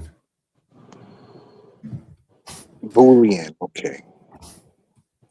Denoting a system of algebraic notation used to represent logical propositions, especially in computing and electronics. All right. or So a if you read the binary next, variable okay, having two possible values right, called true and false. True and false. That's the most important piece of it right there. And so basically, if this is true, then that. It sounds like the logic you use in algebra Right. for 9th and 10th grade math. Okay, well, maybe that. And so I'll show you an if then statement in SQL. I'll show you one in SQL. This is probably the easiest to understand. No, I understand it now. Now that I for read the the audience, definition. here it is. Here's the if then statement in SQL used for controlling the execution flow in scripts, stored procedures, or what? You remember that word? There's that word again. What's that word? Or triggers. Yeah. Triggers, precisely. This is a software word, right? And so you'll see this is the structure of an if-then statement. If condition is true, begin doing this. Statements to run if true. Else, begin statements to run if false. If you entered your username in correctly, execute this, right? If you entered your username in improperly, execute this, correct? Yes. Right? That makes sense. Yes. So this doesn't matter. This is kind of the structure. If you're in the front end, the back end, the database, the middle tier, these are the structure of the statements here. If this, then that, right? So that's kind of how that works here. Anyway, before I get back to this CT show review, what did you think of this CT review so far? Well, I feel like this. Any publicity is good publicity. If you got folks talking about you, that means you're doing something right. Good, bad, or indifferent. If they're talking about you, you're doing something right. You know, I think it's a little different. Yeah, I don't disagree with you. I think what I would see it is if someone is criticizing you, they probably are touching on some things that you could improve upon. Would you agree with that? Absolutely. But if right. someone is criticizing you, that also means that they're listening to your content as well. That mean they're listening. That mean they care enough to give you some advice. If I saw somebody about to jump off a bridge, either I try to stop them or I say, hey, man, go ahead and jump. Right? Yep. Yeah. And in this guy's case, he says, hey, I'm watching CT show and here's some advice. Stop using StreamYard. Stop having these dumbass people up on your panel. This is his thoughts. Right? So this is what I'm asking you about. What do you think about that? What's up, Uda? Well, I think it's just his opinion. You know, CT show is based on satire. And if he didn't have the antagonists, or has he put these stupid people on his show wouldn't be like how it is. Yeah, I'm currently using StreamYard. As I said, I'm rolling off of StreamYard. Almost all of my videos, if you watch my videos, they're all done by OBS. I was just explaining the auto scene switcher in OBS to my audience. This has been really informative, Mr. Go. I appreciate the information. I gotta run now. I gotta get ready for my own show in a little while. And the other thing, thank you for having me up. Same here, man. And the other thing I was explaining to Medium E is that anyone can call in. Here's the link. Where's the link? Someone dropped the link. It should be pinned in the chat. I'll copy it. And so if you were to call into this channel right now, other than StreamYard, we had Master Kim online earlier. You can call in by way of my Rode Podcaster box. No phone number, no StreamYard link. Just log directly. You call directly in. And the interesting thing about that relative to say about StreamYard is that I can control your volume. Better yet, we could talk behind the scene where no one else could hear us. And then we could let people hear us if we so wanted them to hear us. And if you want to if you want to, let me put that link in the chat. Where's that link? Anyone else want to call in through the box here as we're moving away from StreamYard? Where's that link here? Oh, here it is. Oh, it's pinned. So you can it's pinned. So anyone can call in. You call in, I'll see you call in. Anyway, so back to the critique. I guess you could call it a critique of CT's channel. This is a guy speaking here. You heard Mexican. It was very clear. And I didn't even take advantage of, like, I should show it to you. You've seen my box before. If you look at me on my stream, my live streams out on the street interviews, you've seen my setup. That's my portable setup. This is my home studio setup, so it's a little bit bigger than it is for the portable setup. So I have a Rodecaster. I showed you. This is what we have. This is what we're running here. This is what we're running here. Right here. And out on the street, we have the Duo. So if you want to call into the show, if you click the link, you're going to call in through my box, not through the software. So it'll be a hardware call, not a software call. So I can control your audio from my box, which is hardware, not software. So when you hear people calling in on StreamYard, there's issue with the calls, stuff like that, and hey, log off, I can just adjust it right here on the box. And that is what this guy is more or less saying when he's criticizing the black streamers for still using StreamYard and stuff like that. A lot of you guys should stay in the chat, man, at this point. A lot of you should stay. Wait a minute. How the hell was his face over there and then glitched to over there? Man, you need to fix your bullshit ass camera and your bullshit ass broadcaster. His face was over on the blue part and it just glitched over to the orange part. You need to fix your old bullshit ass. As I said, look, you don't need my phone number. You click on the link and the link will patch you into my Rode mixer. You don't need my phone number. I don't need your phone number. It'll be just like StreamYard, but with clearer audio. That's the benefit of spending all this money on the hardware here. And I'm not a hardware guy. I just went through software here. I'm a software guy. But there is a point where, particularly in streaming, where hardware has its advantages.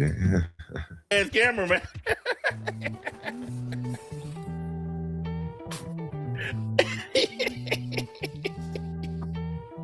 He's sitting there trashing other people for their presentation, but his head keeps jumping back and forth across the screen because he got a shitty connection and a shitty camera. In the chat, a lot of you shouldn't call into the show. Skywalker, what's up, buddy? Salute to you. Positivity is definitely coming your way. Skywalker, you know what I'm talking about, man. A lot of these people are born. There it is again. It just happened again.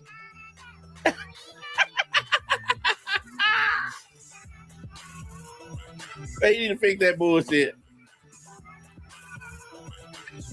Skywalker, why you be letting JP on the panel? Because JP's a funny motherfucker. JP has content. JP has juice. That's a 1990s word. That means he's popular. That's why I let JP on the panel. And that's another motherfucking thing. Man, you motherfuckers need to stop. Yeah, I got to stop right there. I like JP. I don't have a problem with JP, honestly. But I listened to a lady, the Voice of Venus, and she was criticizing JP real heavy. And one of the things the Voice of Venus said that I did not know, and I like vaguely connected the dots was JP paralyzed somebody when he crashed into that wreck. I didn't know that. But I've heard him kind of obfuscate and make light of his actions. I do remember him saying one person will never ever be able to race again. Now, I ride bikes, right? And, I ride bikes. Shit, I got look, my fucking bike right there. The Gazelle. It's a Bosch motor, baby. Right? Netherlands made. And when I heard that someone was paralyzed from that wreck, that shit did something to me. Honestly, I can't lie about that. So anyway, you know, you using a guy who paralyzed people, particularly white people. I think it puts a ceiling on, how far you can go. That's my thoughts about that. Anyway, back to the show.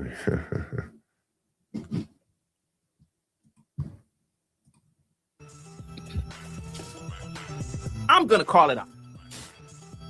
Bob is the only person that can really tweak the show to how he wants it. Because me and Bob know each other on the back end.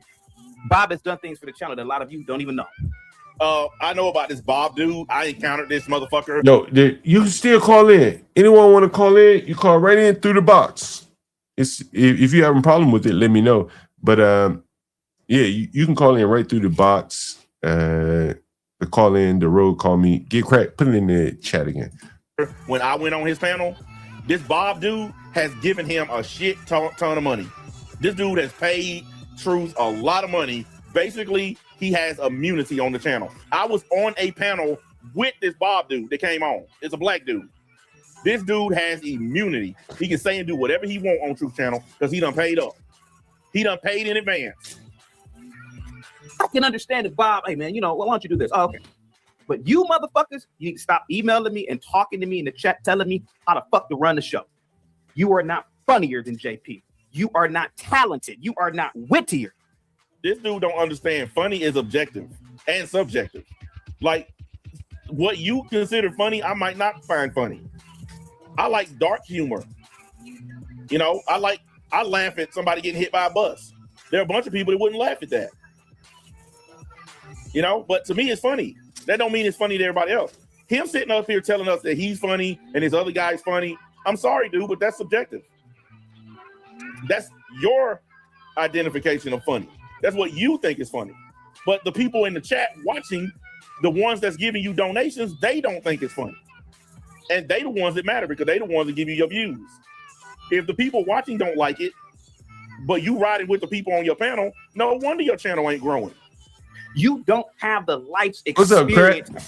What's up, Crack? You testing out my road? Call me. It's Crack. Crack, you there? I know I hear something. Maybe not. Crack, let me know if you're there. Like JP. That's why JP goes everywhere and he dominates. No, I hear Crack. Well, you let the Thorpes up. And do y'all hear his mic, the way it keeps jumping?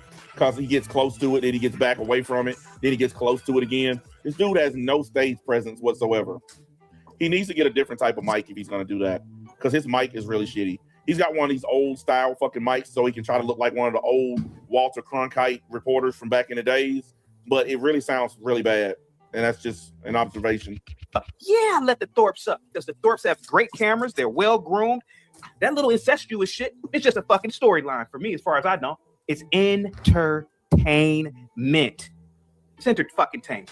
Wow, his camera froze big time right there.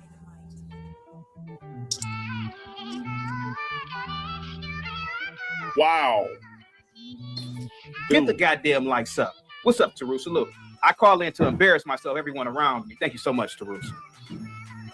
Lil says, CT, you need better regulars. Gimpy might, people don't like. Gimpy is phenomenal. No, he's not.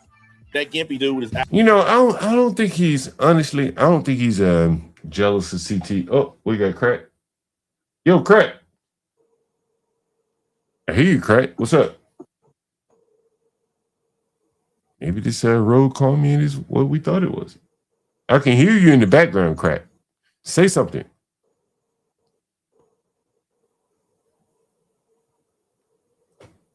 Yeah, I know.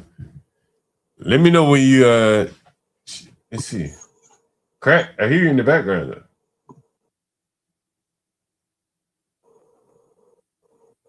I do hear you in the background, Crack.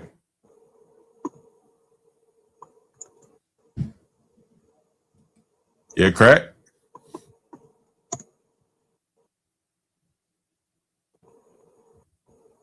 Yeah, somebody else calling. Hello? Hello? Yeah, I don't know.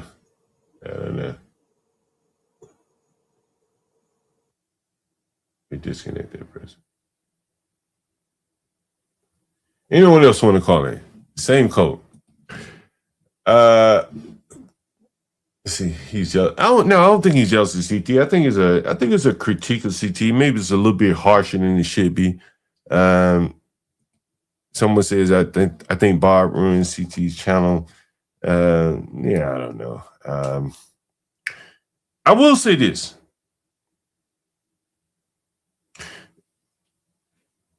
Bob was a spinoff of CT's channel. I think most people would agree with that. Where's Bob's channel? So whatever shine CT had, he couldn't replicate it on Bob's channel. And I think you see the same thing with Anton Daniels. Oh, what's up, Crack? Yo, Crack. I don't know why. All right, what's up? Oh, now we hear you. So, yeah, what's up? Happening because I'm using because I have all these ad blockers and whatever and random script blockers, so I have to test and see what I have to unblock. Yeah. So it looks like I have to unblock a lot of stuff. Yeah. Okay, so I can hear you there. All right, that works like this. Can you patch in what you're watching to my head? What do you mean? Oh, you mean like if I play something? You're playing something? Yeah. Because remember, okay. So how? So now you're a hardware guy. You should know this. So this is you're a hardware guy. No. This is the problem. This is the problem. No. This is the problem. People don't understand. Like, why did we use the phone number? People have to understand. The reason we used the phone number before is because you didn't have to use an app. You didn't have to use the internet, right? Mm-hmm. That was the main reason we had a phone number line. So people don't get it. Now you can do this way, but this way I can't see nothing though. Well, StreamYard, I only see like my audio. Now, if I were on OBS, I would just patch you in using Video Ninja, right? But I'm on StreamYard right now. Okay. Right? Okay. So, but if I want OBS, I just patch you in. And we've done that before. Well, if you use Video Ninja, you don't need the road thing. You can just have the link to Video Ninja because Video Ninja gives you the thing. Right. But so we don't need to do it this way. So this way is a web phone base. So if people don't want to do the phone number, they're afraid. Just like the guy in chat, he's like, I'm afraid of giving you my phone number. Right. Okay, we'll give you another alternative. Right. Yeah. Without stream, but aside from the difference between this and StreamYard is, I can cut you up and down from the box, right?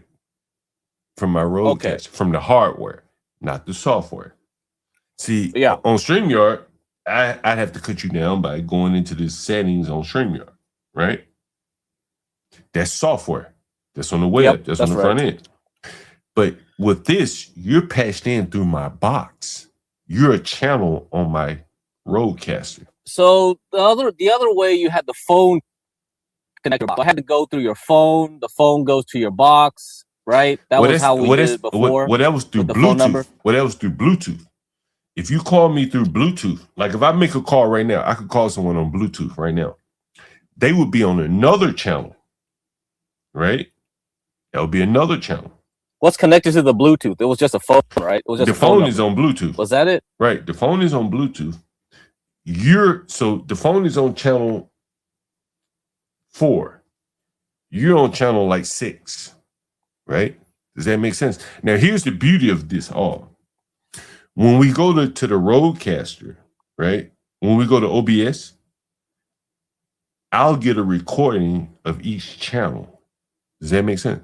Oh, that's cool. That's cool. Good. That's very cool. Right. And then look, so because you have audio, you have audio select and you have tracks and you can just rip out and remix like dynamically. Yeah. And then I have a guy that's selling me one of these. I just had so many expenses. Lately, I haven't had a chance to buy it, man. But so here's what I'm buying right now, right? So it's the Rode Videocaster, right? So you see this right here. So what this does, I'm not buying this exact one, but this is basically the box that will allow me to, when I do street interviews and I have 2 mics, the cameras will switch based upon who's talking. And it will be different tracks, different files recorded based upon who's talking. So when I say in stream, I'll get a track for mic 2, a track for mic 1, a track for any video that I played on the. That's pretty fucking slick right there. It's pretty slick. Right. You get the raw files for each mic separately each before channel, the mix. Each channel, right? And then you get the video, and the camera is switching as the mic is getting audio.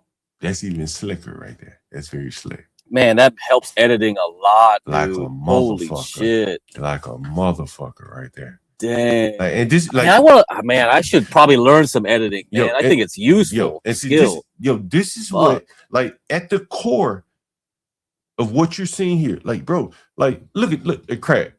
Now, you're a hardware guy, so you know what I'm talking about here, right? I got 2 roll boxes. I'm about to buy this. I got maybe 4 mics, 3 or 4 cameras. That's thousands of dollars in equipment. Would you say it's right? Yeah. For me to be on StreamYard, I'm not able to take advantage of the multiple cameras, the video, the roles switching. You can't do that on StreamYard, right? You can't do it. Yeah. And that's what this guy is saying when he's criticizing the streamers for using StreamYard, right? Because it's so simplistic. I was talking in the last stream, and I was looking for the word, and Richard put it in the chat. StreamYard is nothing more than a wrapper around YouTube for low IQ people. Yeah. That's what it is. It really does. I developed software like that for years, bro. It's nothing but a fucking software for a wrapper for stupid people. That's all it is. And they give you as many capabilities as they think you can handle and able to pay. In a way, smart is a wrapper for the internet. Huh? Smartphone is a wrapper because before the smartphone, how many people were on the internet, man? It was just me and some nerds, right? Right. Only the nerds knew really how to use the internet. Most people were just like, oh, your grandma would come to your house and go on Yahoo, fly and leave. They didn't really know what was like in the internet. They just like messed around a little. But what I'm saying now is like there are rappers, and I'm not for the blacks in the audience. I'm not talking about rappers like Lil Uzi Vert. I'm talking about rappers. You may not know what it is, Crack, because you're a hardware guy. Rappers, WRAPPER. You gonna get up here and start rapping like Angry Man. What kind of rap about? Like fucking, what do you use to wrap your candy with? You use a wrapper or 50 Cent? Let me see if I can show these guys. Right. Let me see if I wonder if I can show people an example of what a rapper is in software. Seriously. No. We're not gonna. No, don't do this. You're gonna piss people off. You think so? You think so? Look, let's see if I can. Let's see if I can pull up a quick example.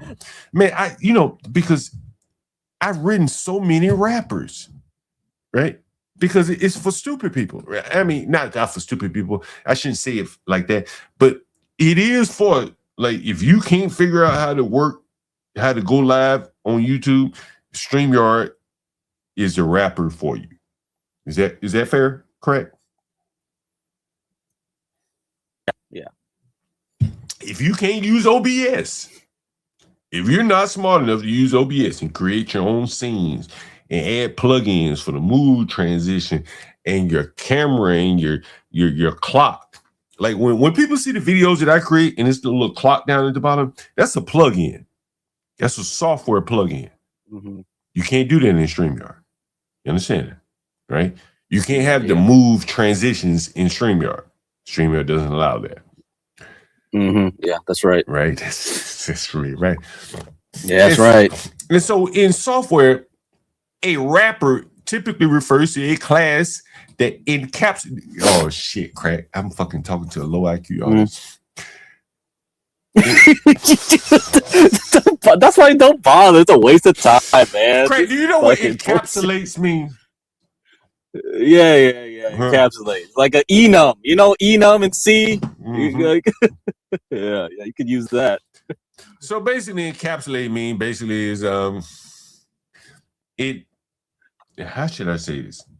It basically wraps around all the functions that are being exposed into, an interface that you can use.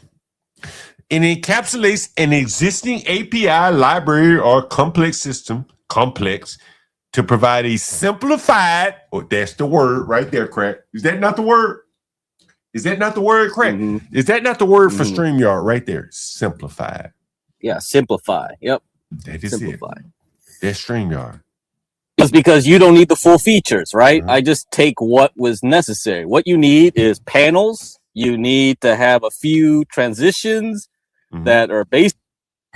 You need to share video and image. Very simple. And then you block people from using certain browsers, right? Because they're like, oh, well, you can't share from this browser because we can pipe audio for some reason, but we'll let you do it on Chrome, maybe Brave, maybe Edge because it's Chromium based, but yeah, we're not gonna, right? Yeah. The expectations there from the wrapper. Look at this. So here's damn, we might confuse people, hopefully not. Here's an interface of a wrap. Damn, this is getting too deep. Let's just focus. Let's just focus on the wrapper, right? Let's just focus, not the interface. Don't even pay attention to this. Just pay attention to this. Here's a file wrapper. It has two methods, write and read. You see it? Write, read. You see that, correct? Right? Yeah. Here's a note manager that implements file wrapper. Well, it's implementing iFile wrapper, but nevertheless. And so it has a write method, right?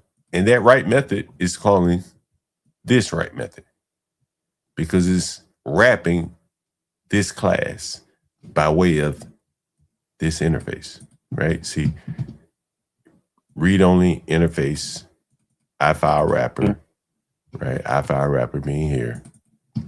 And it's saying iFile system equal iFile system, iFile wrapper, and it's writing text. It could have another method to say read text, which would be here. Read text. And that's what StreamYard does in a nutshell. Would you say that's fair? That's what StreamYard does. Yeah. For every method that YouTube has, I'll show you. This is what here's the wrapper for the low IQs. And here's the wrapper. Let me show you something. Let's say if I wanted to create a stream, right? Let's say if I wanted to create a stream, right? It said StreamYard. I said, okay, what channel? I said this channel, and this is the wrapper. This is the wrapper right here. This is what it's going to pass to YouTube. Correct? Am I wrong, Craig?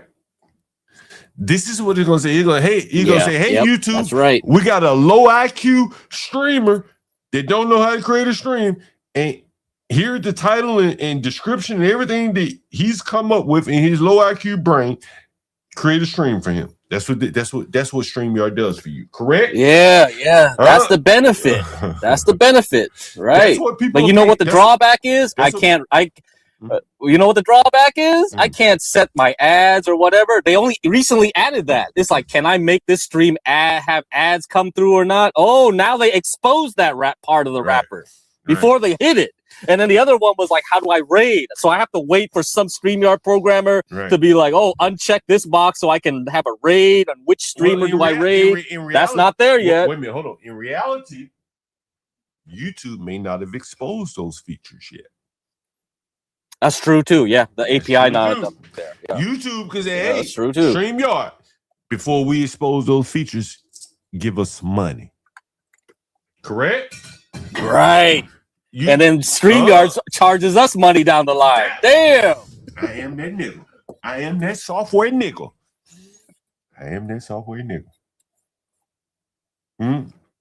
See, for that, and then they charge us for that feature. Fuck you, StreamYard. Crack. Let me ask you this, Crack.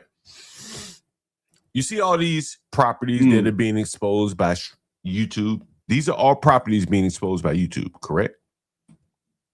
These come from YouTube. Right. StreamYard did not make these up, right? Correct? I could go to YouTube and show you. Do you think YouTube could go to StreamYard right now and say, hey, we're going to privatize our API, let you pay us some money? That's what happened with Twitter. That's why everyone got mad at Twitter. Elon took over Twitter and he privatized all the APIs. Everybody started screaming, yelling.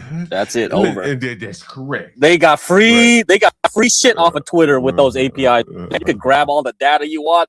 See how many lonely housewives from India are doing this and that. It was like the API was exposed in Twitter. They were like taking everything. YouTube could put StreamYard out of business tomorrow morning.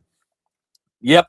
Just like YouTube can put us out of YouTube. It's like fuck YouTube. No, YouTube can't put OBS out of business, but YouTube could put StreamYard out of business tomorrow morning by saying we're not going to expose any more of our APIs, and the only way your people can go live is by way of OBS. Correct? That's right.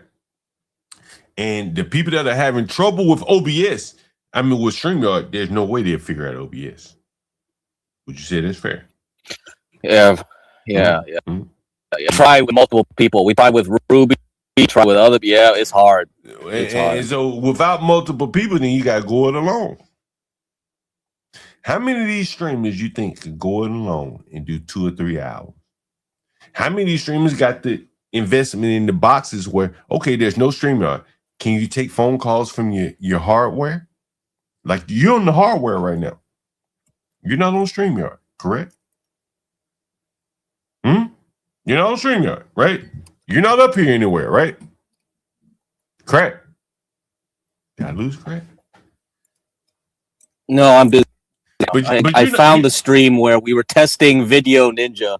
Yeah. Here, you take this link. I'll probably email you. This was our test stream. We were testing Video Ninja. Oh, you talk to this guy. I'll get you in touch with this guy. He was testing OBS with Video Ninja. He got very far. So don't need to redo the fucking. If you really serious and get off of StreamYards, we could do this. Well, the thing is with like, look, bro. There's a package right now that Rode offers, and I'll share it on the screen. Rode offers a package where I could have multiple people on the line, just like you're on the line, right? Now, you're not visible, but you're on the line, and the audio is better than StreamYard. I'm in control of the audio, right? Yeah. And I don't waste bandwidth too, because like I don't need to watch. I can just do audio only instead of instead of using a number. Yeah, that's a great option right here. That is correct. And so with Rode Call Me, I'll see if I can. Again, you're talking through my box. Here's my box. This is the box that I invested in. So you're talking through this. Crack is on the channel right now. And furthermore, here's the bigger benefit of it is if you look at the subscription level, here's Light, 10 hours per month. For Rode Call Me, unlimited, right? And what's the cost of that? They don't have the cost here. But I can have, I think there's multiple channels. I'm pretty sure there's multiple channels. Unlimited. See, there's unlimited. Yeah.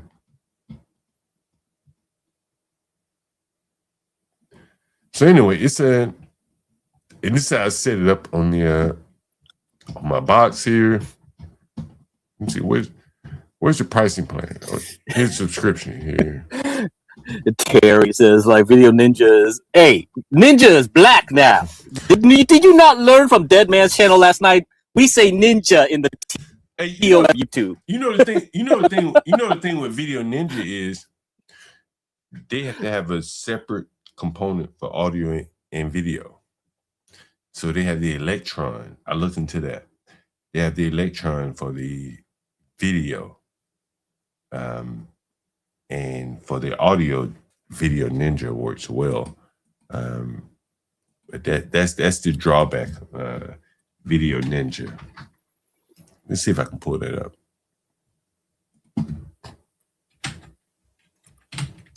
Electron Video. Have you ever heard of it? I think it's Electron. No, I don't know. I don't know. Hey, what did you think about CT? The guy criticizing CT. I don't know. He's just making content, I guess. CT just people. Say what? Like he just did that to troll people. You know that, right? CT just did that to troll people. I thought it was actually good. To be honest with you, I thought it was pretty good. I thought it was pretty good. You know. Again, I'm gonna tell you this. Look, you heard me early on when I started the stream. Like, I got a living outside of this shit, so I can't. Like, there's no need for me to ask for money.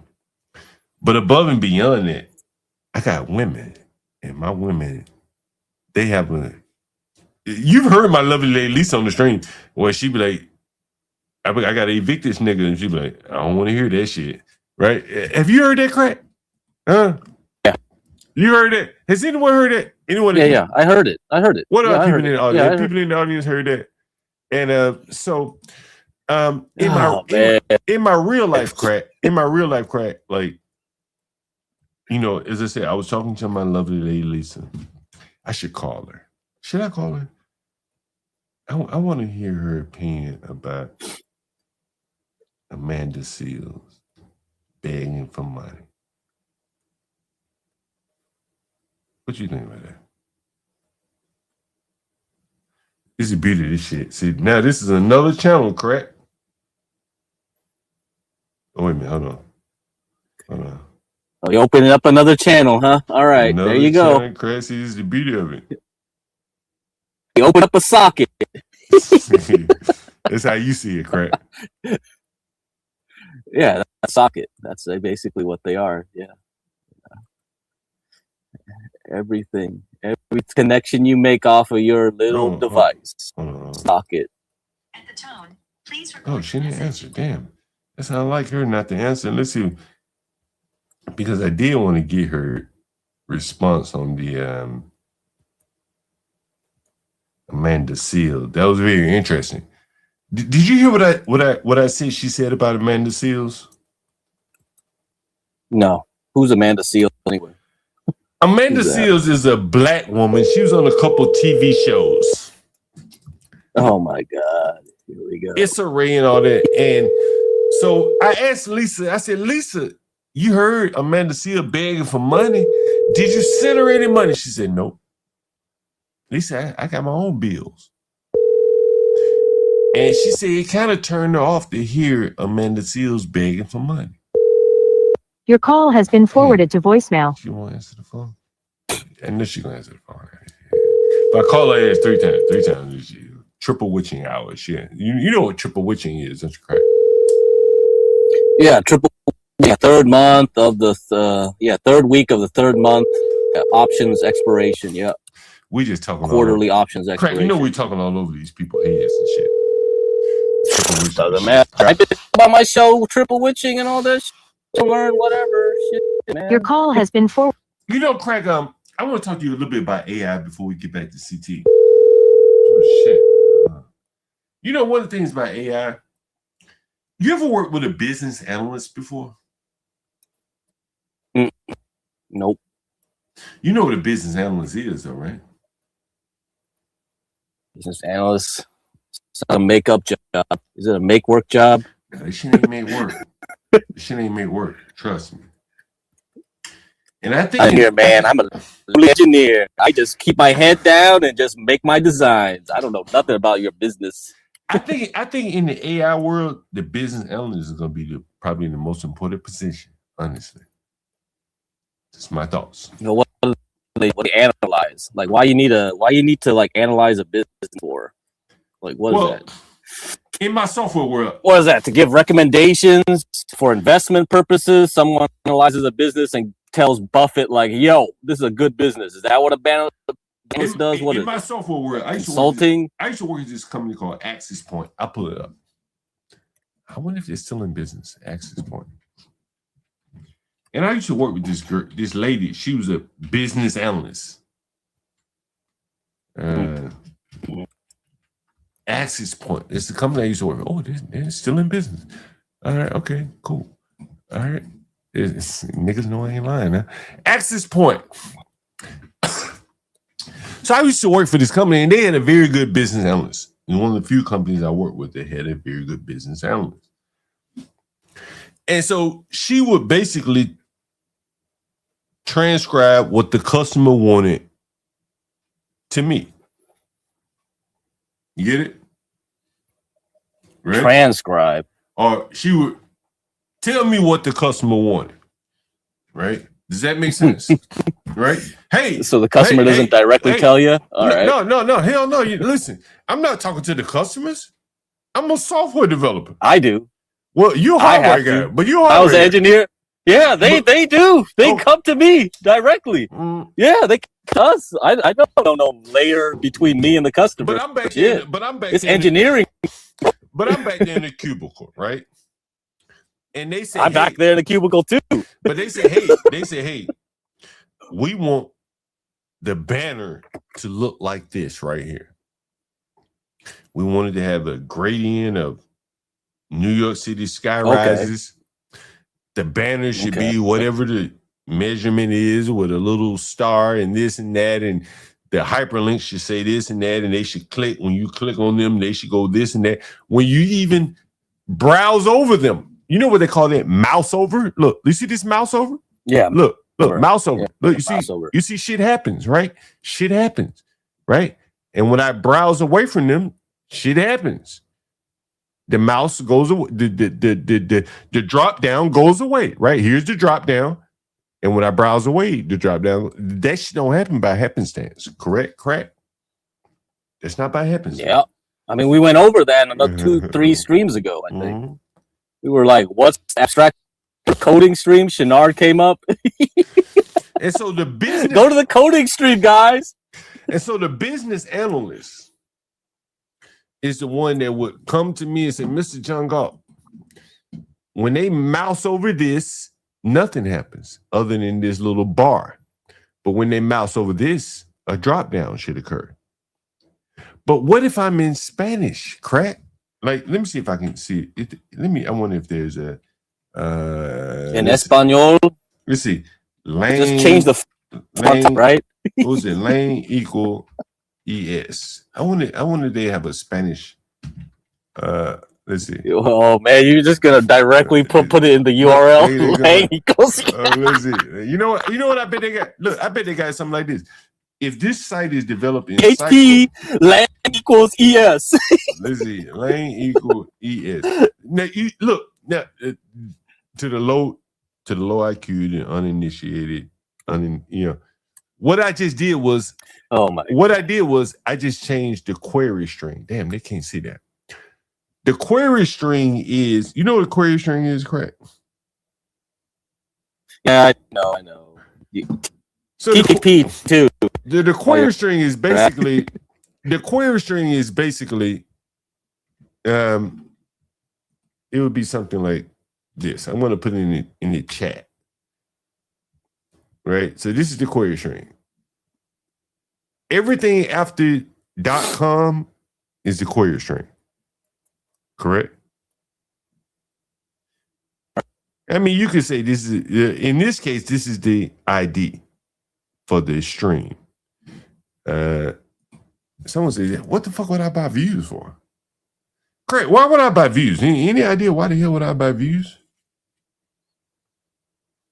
What's the point anyway? What you get out of it? I'm trying to figure out. We're not monetized. Why do we care? Yeah.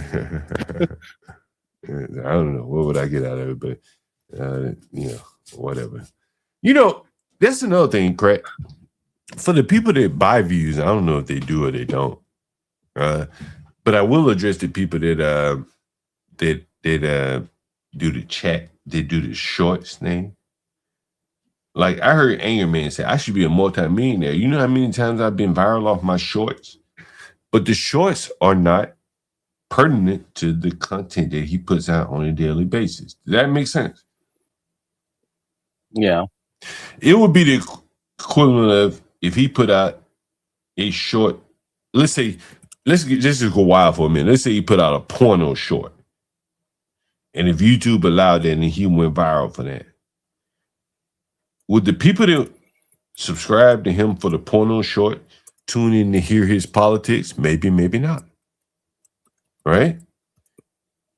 It's so far away from his relevant of his main content that it may not, like correlate or overlap with success in his main endeavors, the lives, right? They may not even watch the main videos. If they subscribe for Tisha Campbell and he has no celebrity content, then those are low quality subscribers. Would you agree with that? Yeah. Yeah, that's what I think. Anyway, someone said it's not matching chat. Man, I don't know. I don't know what they do. I don't go live as regularly as most people. I post more videos than live, so I don't know. I don't even, hey, whatever happens, happens. This ain't my livelihood here. Let me get back to the CT. I'll let you respond to this with me, chat. Crack, what do you think about this?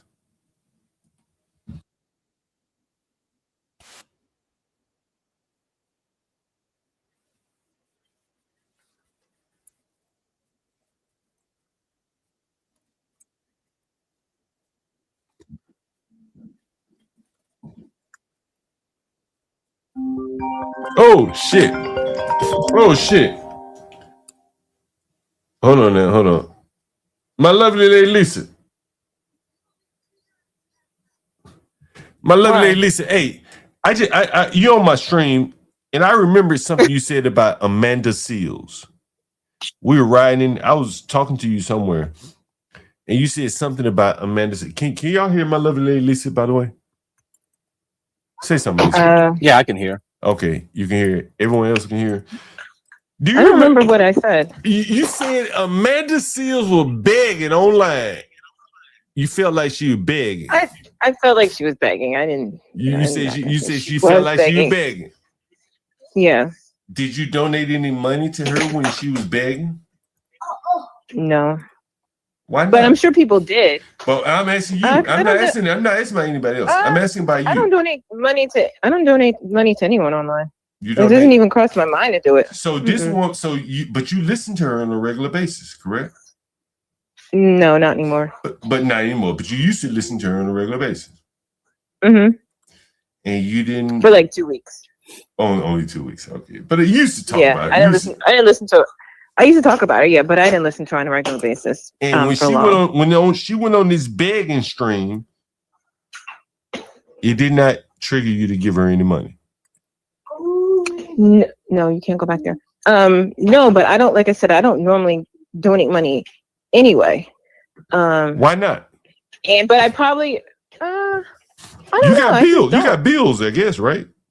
Yeah, I got bills. Do you have any? I will say this. I probably wouldn't donate to someone who stop Jonathan, who came off as begging. Like if you just mention it, like, hey, donate, help keep me afloat, something like that, that's one thing. But if you just seem almost desperate and clearly you need the money, and it doesn't take away necessarily from the value of your information, but there's just something about it that kind of turns me off a little bit. Like, I don't want it to be that in my face that you're asking for money. No, you're not plugging. I know you don't watch my channel very often because I'm very, very rough, right? You don't watch my channel very often. No. But if you heard me on here begging, how would you feel about it? If I was doing the whole Amanda Seals thing, what would you think? I'd be embarrassed. You be what? You be what? Embarrassed for you. Embarrassed for you. Why? Because you're begging people for money. Like, people will donate if people are interested in you or they like your content. And if they're the type of people that will donate money, then they'll just donate. You don't have to beg people for it. No, we're not going back over there. No, we're done. Hello? Nah, I hear you. All right. Yeah, I just wanted you to come in on the Amanda Seals thing because that struck a chord with me because hearing you say that about her, and I've long said that, there's no way I could get up and embarrass my lovely lady Lisa by begging for money. And to hear you say that about her was very interesting to me. Yeah. Sorry, I'm trying to vacuum. All right, I'll let you go. I'll let you go. Okay. All right. Bye. Yeah. Anyway, that's one of the central things I've been hammering home on, man. Like, I don't know how these men get up here asking for money, or in some cases begging for money, and then hit end stream and then go look at their women. Don't understand that shit. Don't understand it. Like, I don't understand it. And I ain't criticizing anyone that does it. That's not the point I'm making. But what I'm saying is that, like, Craig, what did you do for a living? Craig, what did you do for a living? What did I do? Yeah. Tell me what you did. How did you make your money? Design, verification. Design what? Chips. That's it. Design what? A chip that they tell me to design. Potato chips? What kind of chips you talking about? Nope. Silicon chips. You want me to deep fry them for you? I want you to deep fry this shit for me. I want you to listen to this, Crack. Listen to this, Crack. Technically, they kind of are deep fried. I want you to listen to this, Crack. Crack, I want you to listen to this. Crack, I want you to listen to this. What? Listen.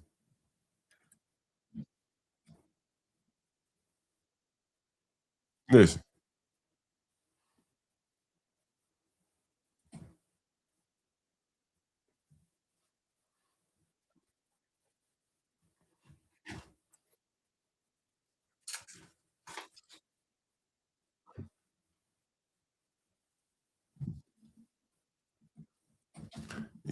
Why do you think he didn't answer that?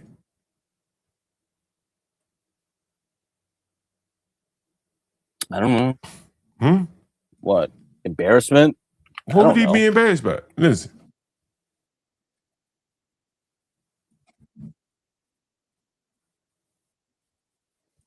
What? What do you do? What did you do for a living, Crack? I told you. Design, test chips. Silicon wafers. Why do you think this man right here? Wait a minute. Somebody saying no audio. Is it no audio? Can y'all not hear Crack? I think this motherfucker. Is no audio, Crack? Hold on. I mean, the video you played me, the audio was very low. Probably very low compared to my voice. I don't know if that was the reason. Someone says this shit won't work. Let's see. Let me make sure you on here, Crack. I don't know. I can hear you, Crack. Audio is fine. Someone said they can hear you. We got a damn troll in the audience. Crack, why do you think this damn black right here? He's a YouTuber. And I'm not picking on him. He's a YouTuber? Someone said they can't hear the audio. Another YouTuber? Oh, okay. Someone said they can't hear the audio. Let me remove the audio and let me add it back again. But you heard the audio, so here it is again. Let me add it. Here it is. Either way you go, I think it'll prove my point. What do you do for a living when your camera's off? Again, you don't have to answer. Yeah, I want to answer that, man. You see that? Did y'all hear the video? This was if you didn't hear the Wish video, it was DJ Wish Doctor. I asked him a question. I said, "What do you do for a living?" I said, "You don't have to answer if you feel uncomfortable." He says, "I don't want to answer that question." You can find that video right here. Why do you think he didn't want to answer the question? It could be any number of reasons. I mean, you said he's a YouTuber. He probably doesn't want to get doxxed then. That's another reason. But I thought he was just a random caller. You can't. Hey, if you say, "Hey, can you get doxxed by saying you made potato chips or whatever the fuck kind of chips you made?" Can someone find out who you are by what the potato chips you made? I've given enough information. good. But I just say I have I'm a saying I'm a potato PhD. chip I maker. cut But if you didn't, I California. didn't ask him if he's a I didn't ask him if he's a PhD. Ask him, but if you just say, hey, I'm But a he's a PhD, streamer, but right? if you He's a say streamer, I'm a right? streamer and I'm a potato chip maker, right? I'm a But potato chip on maker. his streams, he could be more personal, right? On his streams, he might reveal too much already. Okay, well, Maybe that's why. okay, well, reveal that. Like the point I'm making is, in my lively, when I was growing up, a postman was a damn good job. There was a man that lived a block up from me. I'll never forget him. He had a real nice house, postman. When I found out that Art was a postman and people were ridiculing him for being a postman, and he more or less, I guess you could kind of say he didn't disclose it, or I ain't gonna say he was hiding it, but he didn't disclose it. But I think there's a lot of depth to a postman or to a man that works on the warehouse floor. These YouTubers are hiding what they do. I'm a landlord. Most of my content is straight off landlord shit. These people are YouTubers. They live whole lives outside of YouTube and don't want to tell you about it. Why is that? Why is that? Well, I mean, like I said, it could be doxing, or you trying to say there's a status that they want to uphold. Can I be doxed by saying I'm a postman?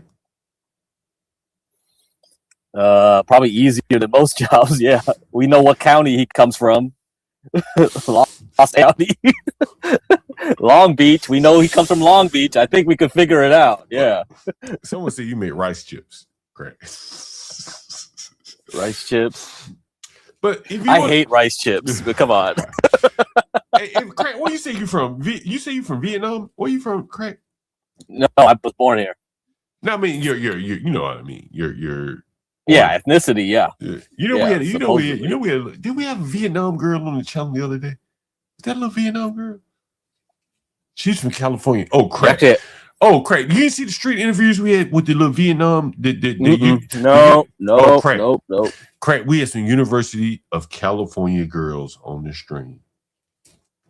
And they were talking about how like people they were here on internships, right? So one of them worked for like a representative or something. And they were talking about how expensive it is to live and go to school in California. People living it is. Yeah. Like, I said, damn, why go to school? That's why I tell people. No, that's why I tell people it's like you guys don't understand that like 80K, 100K is poor in California. You got to be 200, 250, 300 to feel like a rich or middle class, I guess. Not even rich. Real Craig. Rich is like billions. Come on. Yo, Craig, I was on DJ Hemp panel. And they were talking about the West Coast versus the West Coast, and they were talking about how many black people out on the West Coast make $100,000. I said, "What the $100,000 on the West Coast is nothing. That's peanuts." Yeah, I mean that's literally peanuts. Like that's literally like dog food. You'll be eating dog food out there if all you make is $100,000. Yeah. Right? Yeah, I mean, diesel is up to $8 a gallon. Yeah, already. Yo, bro, in California. I was gonna play this on the stream. I saw a dude. It was in the news where they drilled a hole in his gas tank and sucked all his gas out. He's like, man, I bet they'll do that. Yeah, that's worth it now. He said that's worth it. He said for $80 in gas, I got to spend $2,000 on repairs to fix my car. For $80 in gas, he was pumping gas and shit was just leaking. Yeah, and you know what's gonna happen too is like all the homeless in the RVs that camp out in California, they're gonna go crazy because they use the diesel and gasoline to power all their generators for the AC, man. Hey, my god. Hey, you know what's so crazy around here though? Crack. They ban gas. They ban gas. Literally. Like, what do you mean by banning gas? Like you can't buy like a gas powered tool. That's an example. Oh, you guys are doing that dumb. There was a lawsuit in California that blocked it, dude. They tried to do that here. They blocked that, bro. Listen to this shit. Oh my god! Listen to this shit, Craig. I want you to listen to this shit right here. This is California right here. Damn. Listen to this shit, Craig. God damn. It's coming up. What the fuck? So this is about the guy whose gas was stolen in California. And this is some organized shit right here. This is very organized. Damn.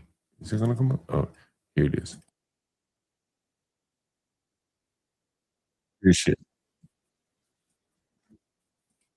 Look at this shit. The sinking moment, a man in Long Beach realizes someone didn't just steal his gas, they drilled a hole straight through his tank to get it. I've heard about LBC. gas, like with a people could need to be on the lookout for thieves drilling holes in the gas tanks to steal fuel from cars, a possible new crime trend. Got me. The sinking moment, a man in Long Beach realizes someone didn't just steal his gas, they drilled a hole straight through his tank to get it. I've heard about people siphoning gas like with a hose, but never drilling into the gas tank. Look at that hole. Jose Figueroa says he filled up Sunday, but Monday morning his tank was empty. Consistent stream of gasoline. At the gas station, he quickly realized why, with fuel pouring out like a shower from underneath his truck. I hear like, it was like when you have a faucet running, and I look down and there's just gasoline all over. The hole about the size of a dime, even covered with tape. They taped it up. The cost far worse than the crime itself. How much do you think they took from you? It was $80 of the gas, but the repairs are like $2,000. Oh my gosh. Yeah, they apparently they can't like you can't patch that up. This happened right next to Drake Park, where cameras are always watching. Despite that, neighbors tell me crime is common. It's not only stealing gas, but it's breaking the cars, breaking into houses. Jesus Christ. Yeah, it's Long Beach. Long Beach, man. That's Long Beach, of course. That's why you don't want to live in Long Beach, man. Fuck, dude. Hey. Long Beach is ghetto as hell. Look, hey, I gotta get you some crack before I get out this motherfucker. These niggas be calling me Slumlord crack. And the thumbnail for this motherfucking stream is a bunch of drug lords. Crack. Bunch of drug lords. You see the thumbnail to this stream? Anybody see the thumbnail?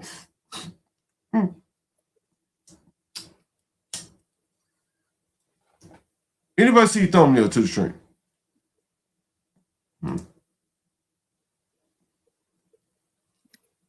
Yay, nay.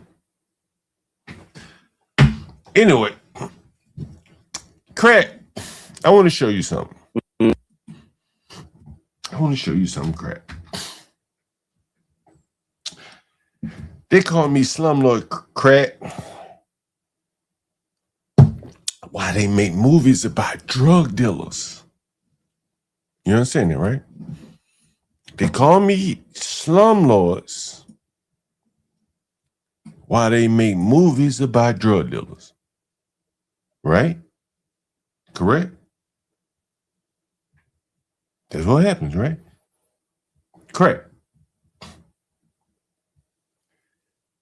They call me Slumlords. Is that what they do? They call me fucking Slumlords, man. All these niggas. I know. I don't pay attention to these people, man. I don't know who like half the time you talk about people I don't even know about. I'm like, I don't know these people. I'm hanging out with other side of the Thorpes, man, and all the other shit. It's like, what is this stuff here, bro? They call me Slumlords, man. Why they watch movies and worship drug dealers. You know, my dad was a drug dealer, crack. Ever tell you about this? No. Tell us some stories. And people love what them. What do you do? People love them, man. They love them to death, man. Niggas sold drugs. They love them to death. And I love him. He my nigga. Right? But people talk about me and they be like, John, he's a slumlord, motherfucker. Slumlord, right? That's what everybody says about me. Any channel I go on. Well, because you represent the man. You're the man. See, you're the man keeping people down because you own property. It's like, fuck owning property. I'd rather own a YouTube channel that can get shut down by some CEO in fucking Google. Be like, yo, shut that guy down. He's talking bad about the small hats. Shut him down. That's it. Easy shit, man. So I want to show you some crap. From the river to the sea.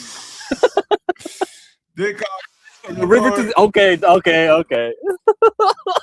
They call me a slumlord, crack. Yeah. I got something to show these nickels. What would happen if I pull my dope off the street, like the drug dealer? What would happen if I said, okay, I'm gonna pull my dope off the streets? I was on a channel the other day. I'm gonna show it to you.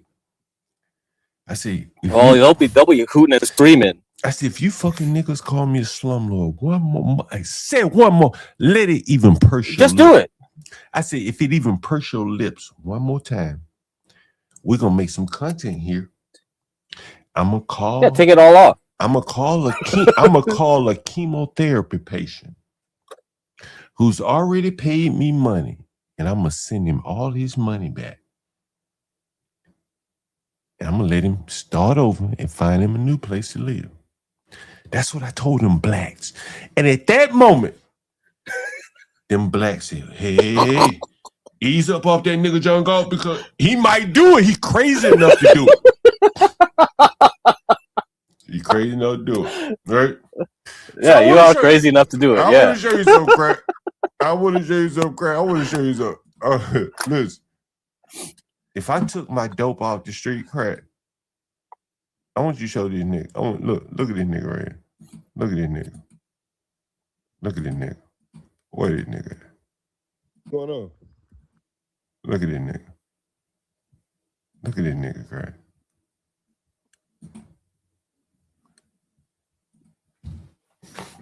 You see that nigga? You see that nigga? Mm-hmm. Crack, do you think a white man will rent to that nigga? Look at this nigga. Look. Have mercy. That nigga like gorilla. Huh? If I take my dope off the street right now, where the fuck that nigga homeless, man?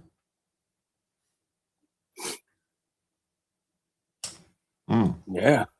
Probably. You think a white man will rent to that nigga? You think a white man rent to that nigga? To an OG like that? I don't know. They called him OG. You think a white man?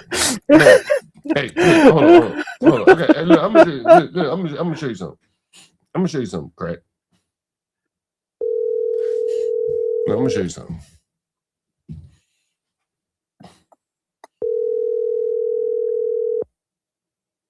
Damn, we got somebody else calling in. MLB. MLB, hit the link, man. I don't know if I can take two calls at the same time right now.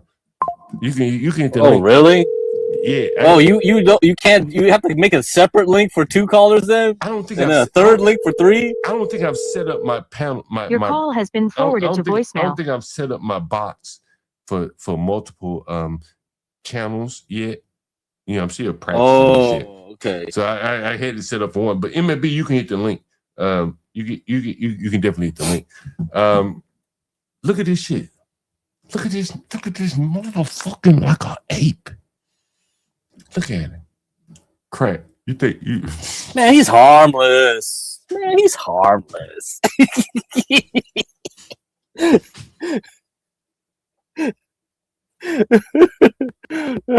I've talked to OGs that look like that before, man. They harmless, man.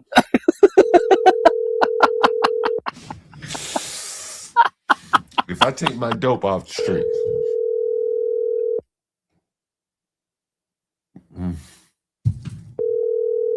Take it off. Take off the dope. Who you think gonna rent to him?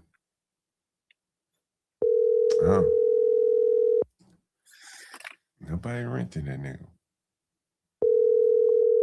So I was telling my lovely lady. Your call has been. I was telling my lovely lady Lisa about this nigga. I said, sweetie, wait, it ain't what you say.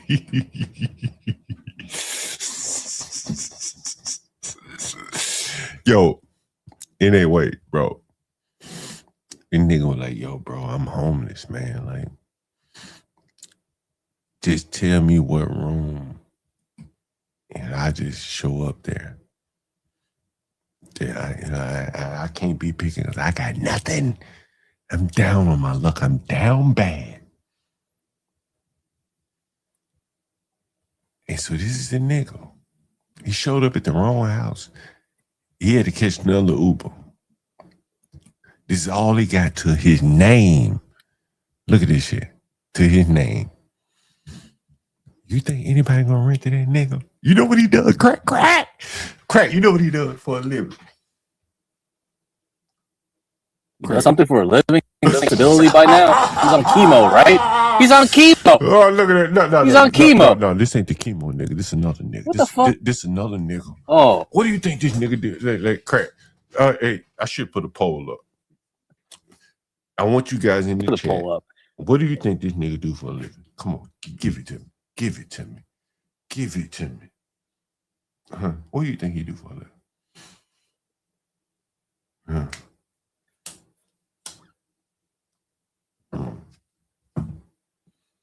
What do you think, Crack? I think he's a janitor. How about that? Okay, that's one. Anybody want to hit the link? He's a custodian at some elementary school. All right. We got a custodian. We got a custodian. Anything else? Anything else? Say somebody say a cook, a dishwasher. Dishwasher. Damn. Anything else? Anything, nigga. Not even a custodian. Couldn't even get a good gig. Damn. Dishwasher. Anything? Ain't no wrong being dishwasher. Anything else? No. Oh man, there's no hope for benefits with that one. Anything else?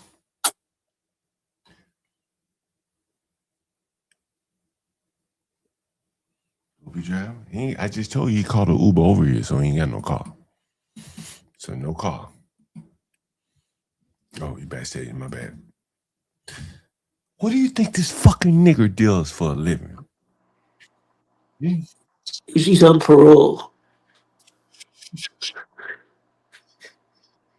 Working some type of program through the jail for in a city like Washington, D.C., do you think anybody would rent this nigga as much as a hovel?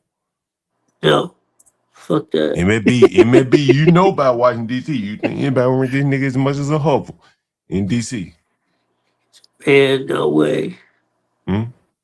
That guy, man, that's the guy. I'm crossing the street for that guy if I see that guy coming. Guy'll rob your ass. He looks like he just got out. Like he literally just got out of jail. He did. I got the audio. I knew it. I knew I'm gonna release it. I'm gonna release the call. I knew he just got I'm out gonna of release jail. the call at some point. This is the second criminal. This is the second criminal. See, these blacks want me to check credit. What would happen if I start checking credit on these niggas? Man, what the fuck would happen? Hey, what would happen if I start checking credit on these niggas? You have no one. You have no one direct to I have nothing. I have nothing. So they want me to check credit. They say, Mr. John Gold, they say, you went to the wrong black people. Do better. Check credit. Okay, well, who I'm gonna find? Whites, Asians. That's it. But they not willing. And Africans. That's the only black people you're gonna get. But they not willing to live around blacks. See, the white Asians not willing to live around blacks. This is what I'm trying to explain. I don't give a fuck. But that's how gentrification starts, right? That's how gentrification starts. You should take the dope off the market. Gentrify it. You see that? You see that fucking foo-foo African? Go look on the channel. That nigga that died at the bus stop, and I said all he left behind was Fufu and Farina. You niggas don't even know what Fufu and Farina is. Do you know what Fufu? Do you know what Fufu and Farina is? I've heard of Fufu. I've heard of Fufu. We made jokes about it on this show, man. Fufu. Do you know what Fufu? Do you know what Fufu? Yeah. Do you know what Farina? Do you know what Farina is? No. See, I got an African woman, so I know what Farina is. You know what Fufu and Farina? I know you know. You got the Fufu. But what about that Farina? Farina sounds Portuguese to me. Farina sounds Portuguese. It must be some kind of Angolan shit. What is that? That Fufu and Farina. Hey, MLP, let me ask you this question. What did you think about the guy's critique of CT? You know what, man? I think that guy's a hypocrite. To be honest with you, like I bet you he does all the same shit that he complains that CT does, but CT's just way more talented than he is. Like I hear guys like that all the time talking and run their fucking mouths. You know, he may be making some points, but he's also guilty of all that shit. He's a low IQ individual. Real low IQ. You know, Yeah, that guy's just doing it for easy content. He's just making Yeah, yeah. you know, He's people are just just being gonna an watch it asshole just to hear just him for the hell every of it. yeah, easy. Nah, Yeah, easy. I take a slightly nuanced point of view on this one, honestly. Oh, really? Yeah, I do. Because I do think, and I said it on the last stream, I don't know if this guy cribbed my notes or what, but I said exactly the same thing on the last stream. I said Yo, this he stream. watched your shit, bro. He watched your shit. What look, I even said as much as the rappers. StreamYard is nothing but a rapper around YouTube for the low IQ noobs. And I went into the point that Universal Jones was out here doing tutorials for the low IQ technology noobs who can't even work StreamYard. That's as low as it goes, bro. You're not gonna get more simpler. Yeah, that's pretty bad. You're not gonna get any more simpler than StreamYard. And Universal Jones out here doing tutorials on StreamYard. Right? Yeah, I was there. I saw it. Right? Now, crack. I came along in the software era of RSS, and then subscriptions became the business model. You understand what I'm saying? From a software standpoint, you understand what I'm saying, right? If you don't understand, I think right? I think you guys stole it from us. Hardware was subscription based. Did you know that? I didn't know that. Well, they would. I think crack just got dropped. I think we only can do an hour so far. Crack, if you want to join by the chat, I think we only do an hour on the road. Sorry about that, crack. But anyway, so what I was saying is that from my software background, StreamYard, I would go so far as to say StreamYard is the cash cow of boys. Think about that. Yeah. StreamYard is a cash cow of boy. The low IQ people, this is what this guy was just saying. This is what DJ Wish Doctor said. I got a clip of that on the channel where he said going live is just easy. StreamYard allows you to just go live. It's very easy. And OBS is a little bit more technologically involved. I've talked to you about the triggers earlier from doing the auto scenes. That's just one aspect of OBS. And I don't think the average streamer can survive without StreamYard. Yeah, they probably couldn't get anyone to call into their shit. Wouldn't have any way to get anyone to call into their shit because they couldn't figure out how to do it. Look, I showed you Easy Band's show, right? What did Easy Band say? I appreciate everybody. I didn't see what did he say? Myself, look, I appreciate that Double Up family. Thank you to TV Truck, and I appreciate you. Thank you to Adrian Nicole for the gift of membership. If you got the membership from Adrian Nicole, make sure you thank her. Thank you to my guy Bishop J. Man holding us down. Hold on, we got Lisa for it. So Izzy Benz is saying, I didn't get enough support to open up the panel, so he did a 2-hour stream.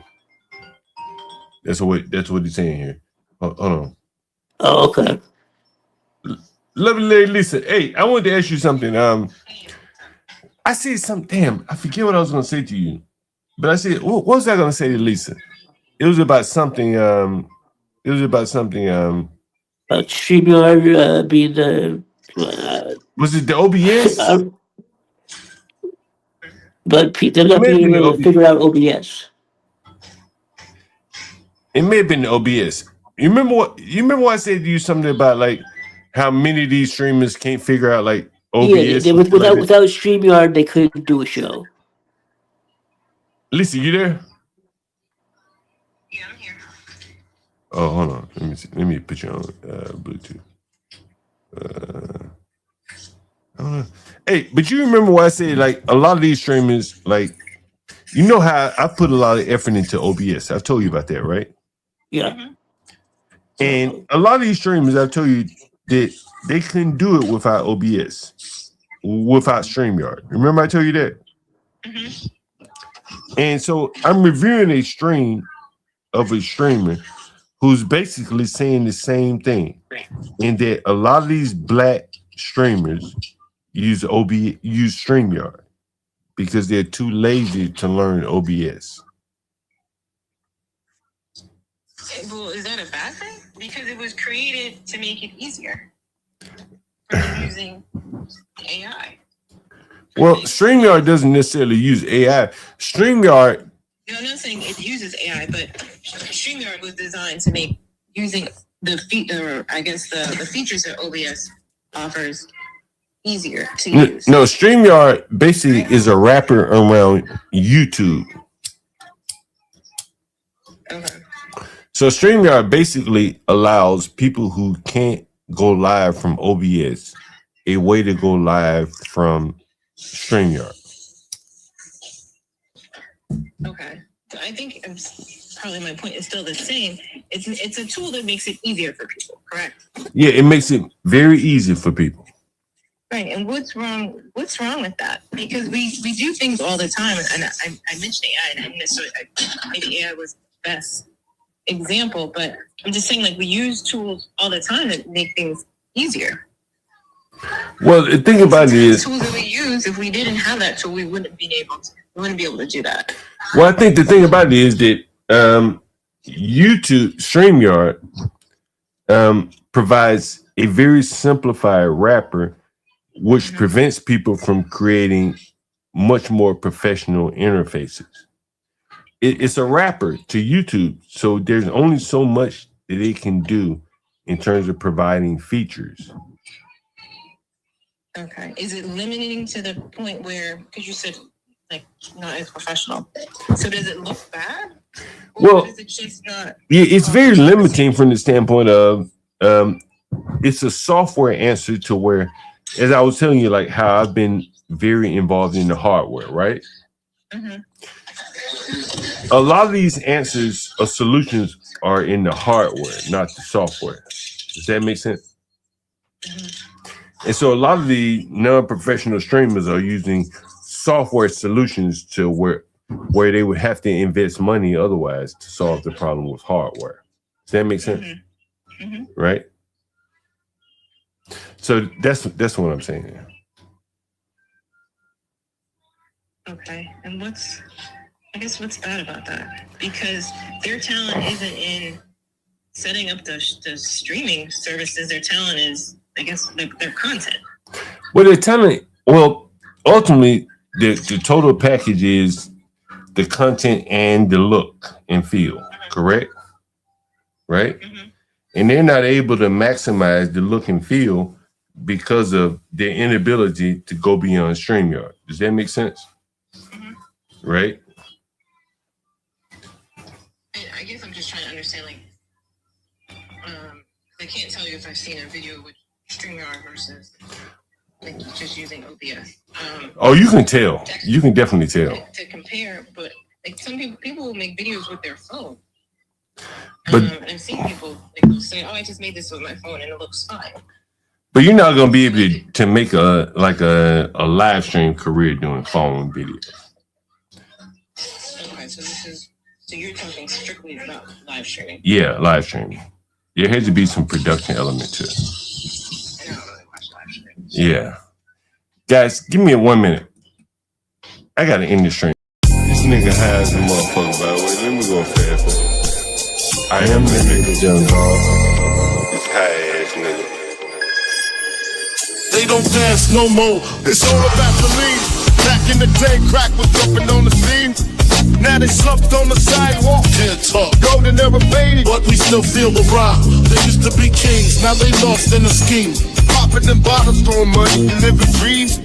Now they zoned out and mumbling, fumbling. No rhythm in the city, the whole shit crumbling. They used to rock the house, they was riding through the streets. Remember there was dancing, sliding to the beat. Now it's poison in their veins, ain't no pulse on the street. Guess it's over now, they accepted defeat. Back in the day, the rock had a wild and free. Different story now, they got no energy. The new drugs got them slow with the hit unload. Eyes closed and they don't dance no more. Block used to be jumping, top shit they was on. Now it's lights out, just the thrill is gone.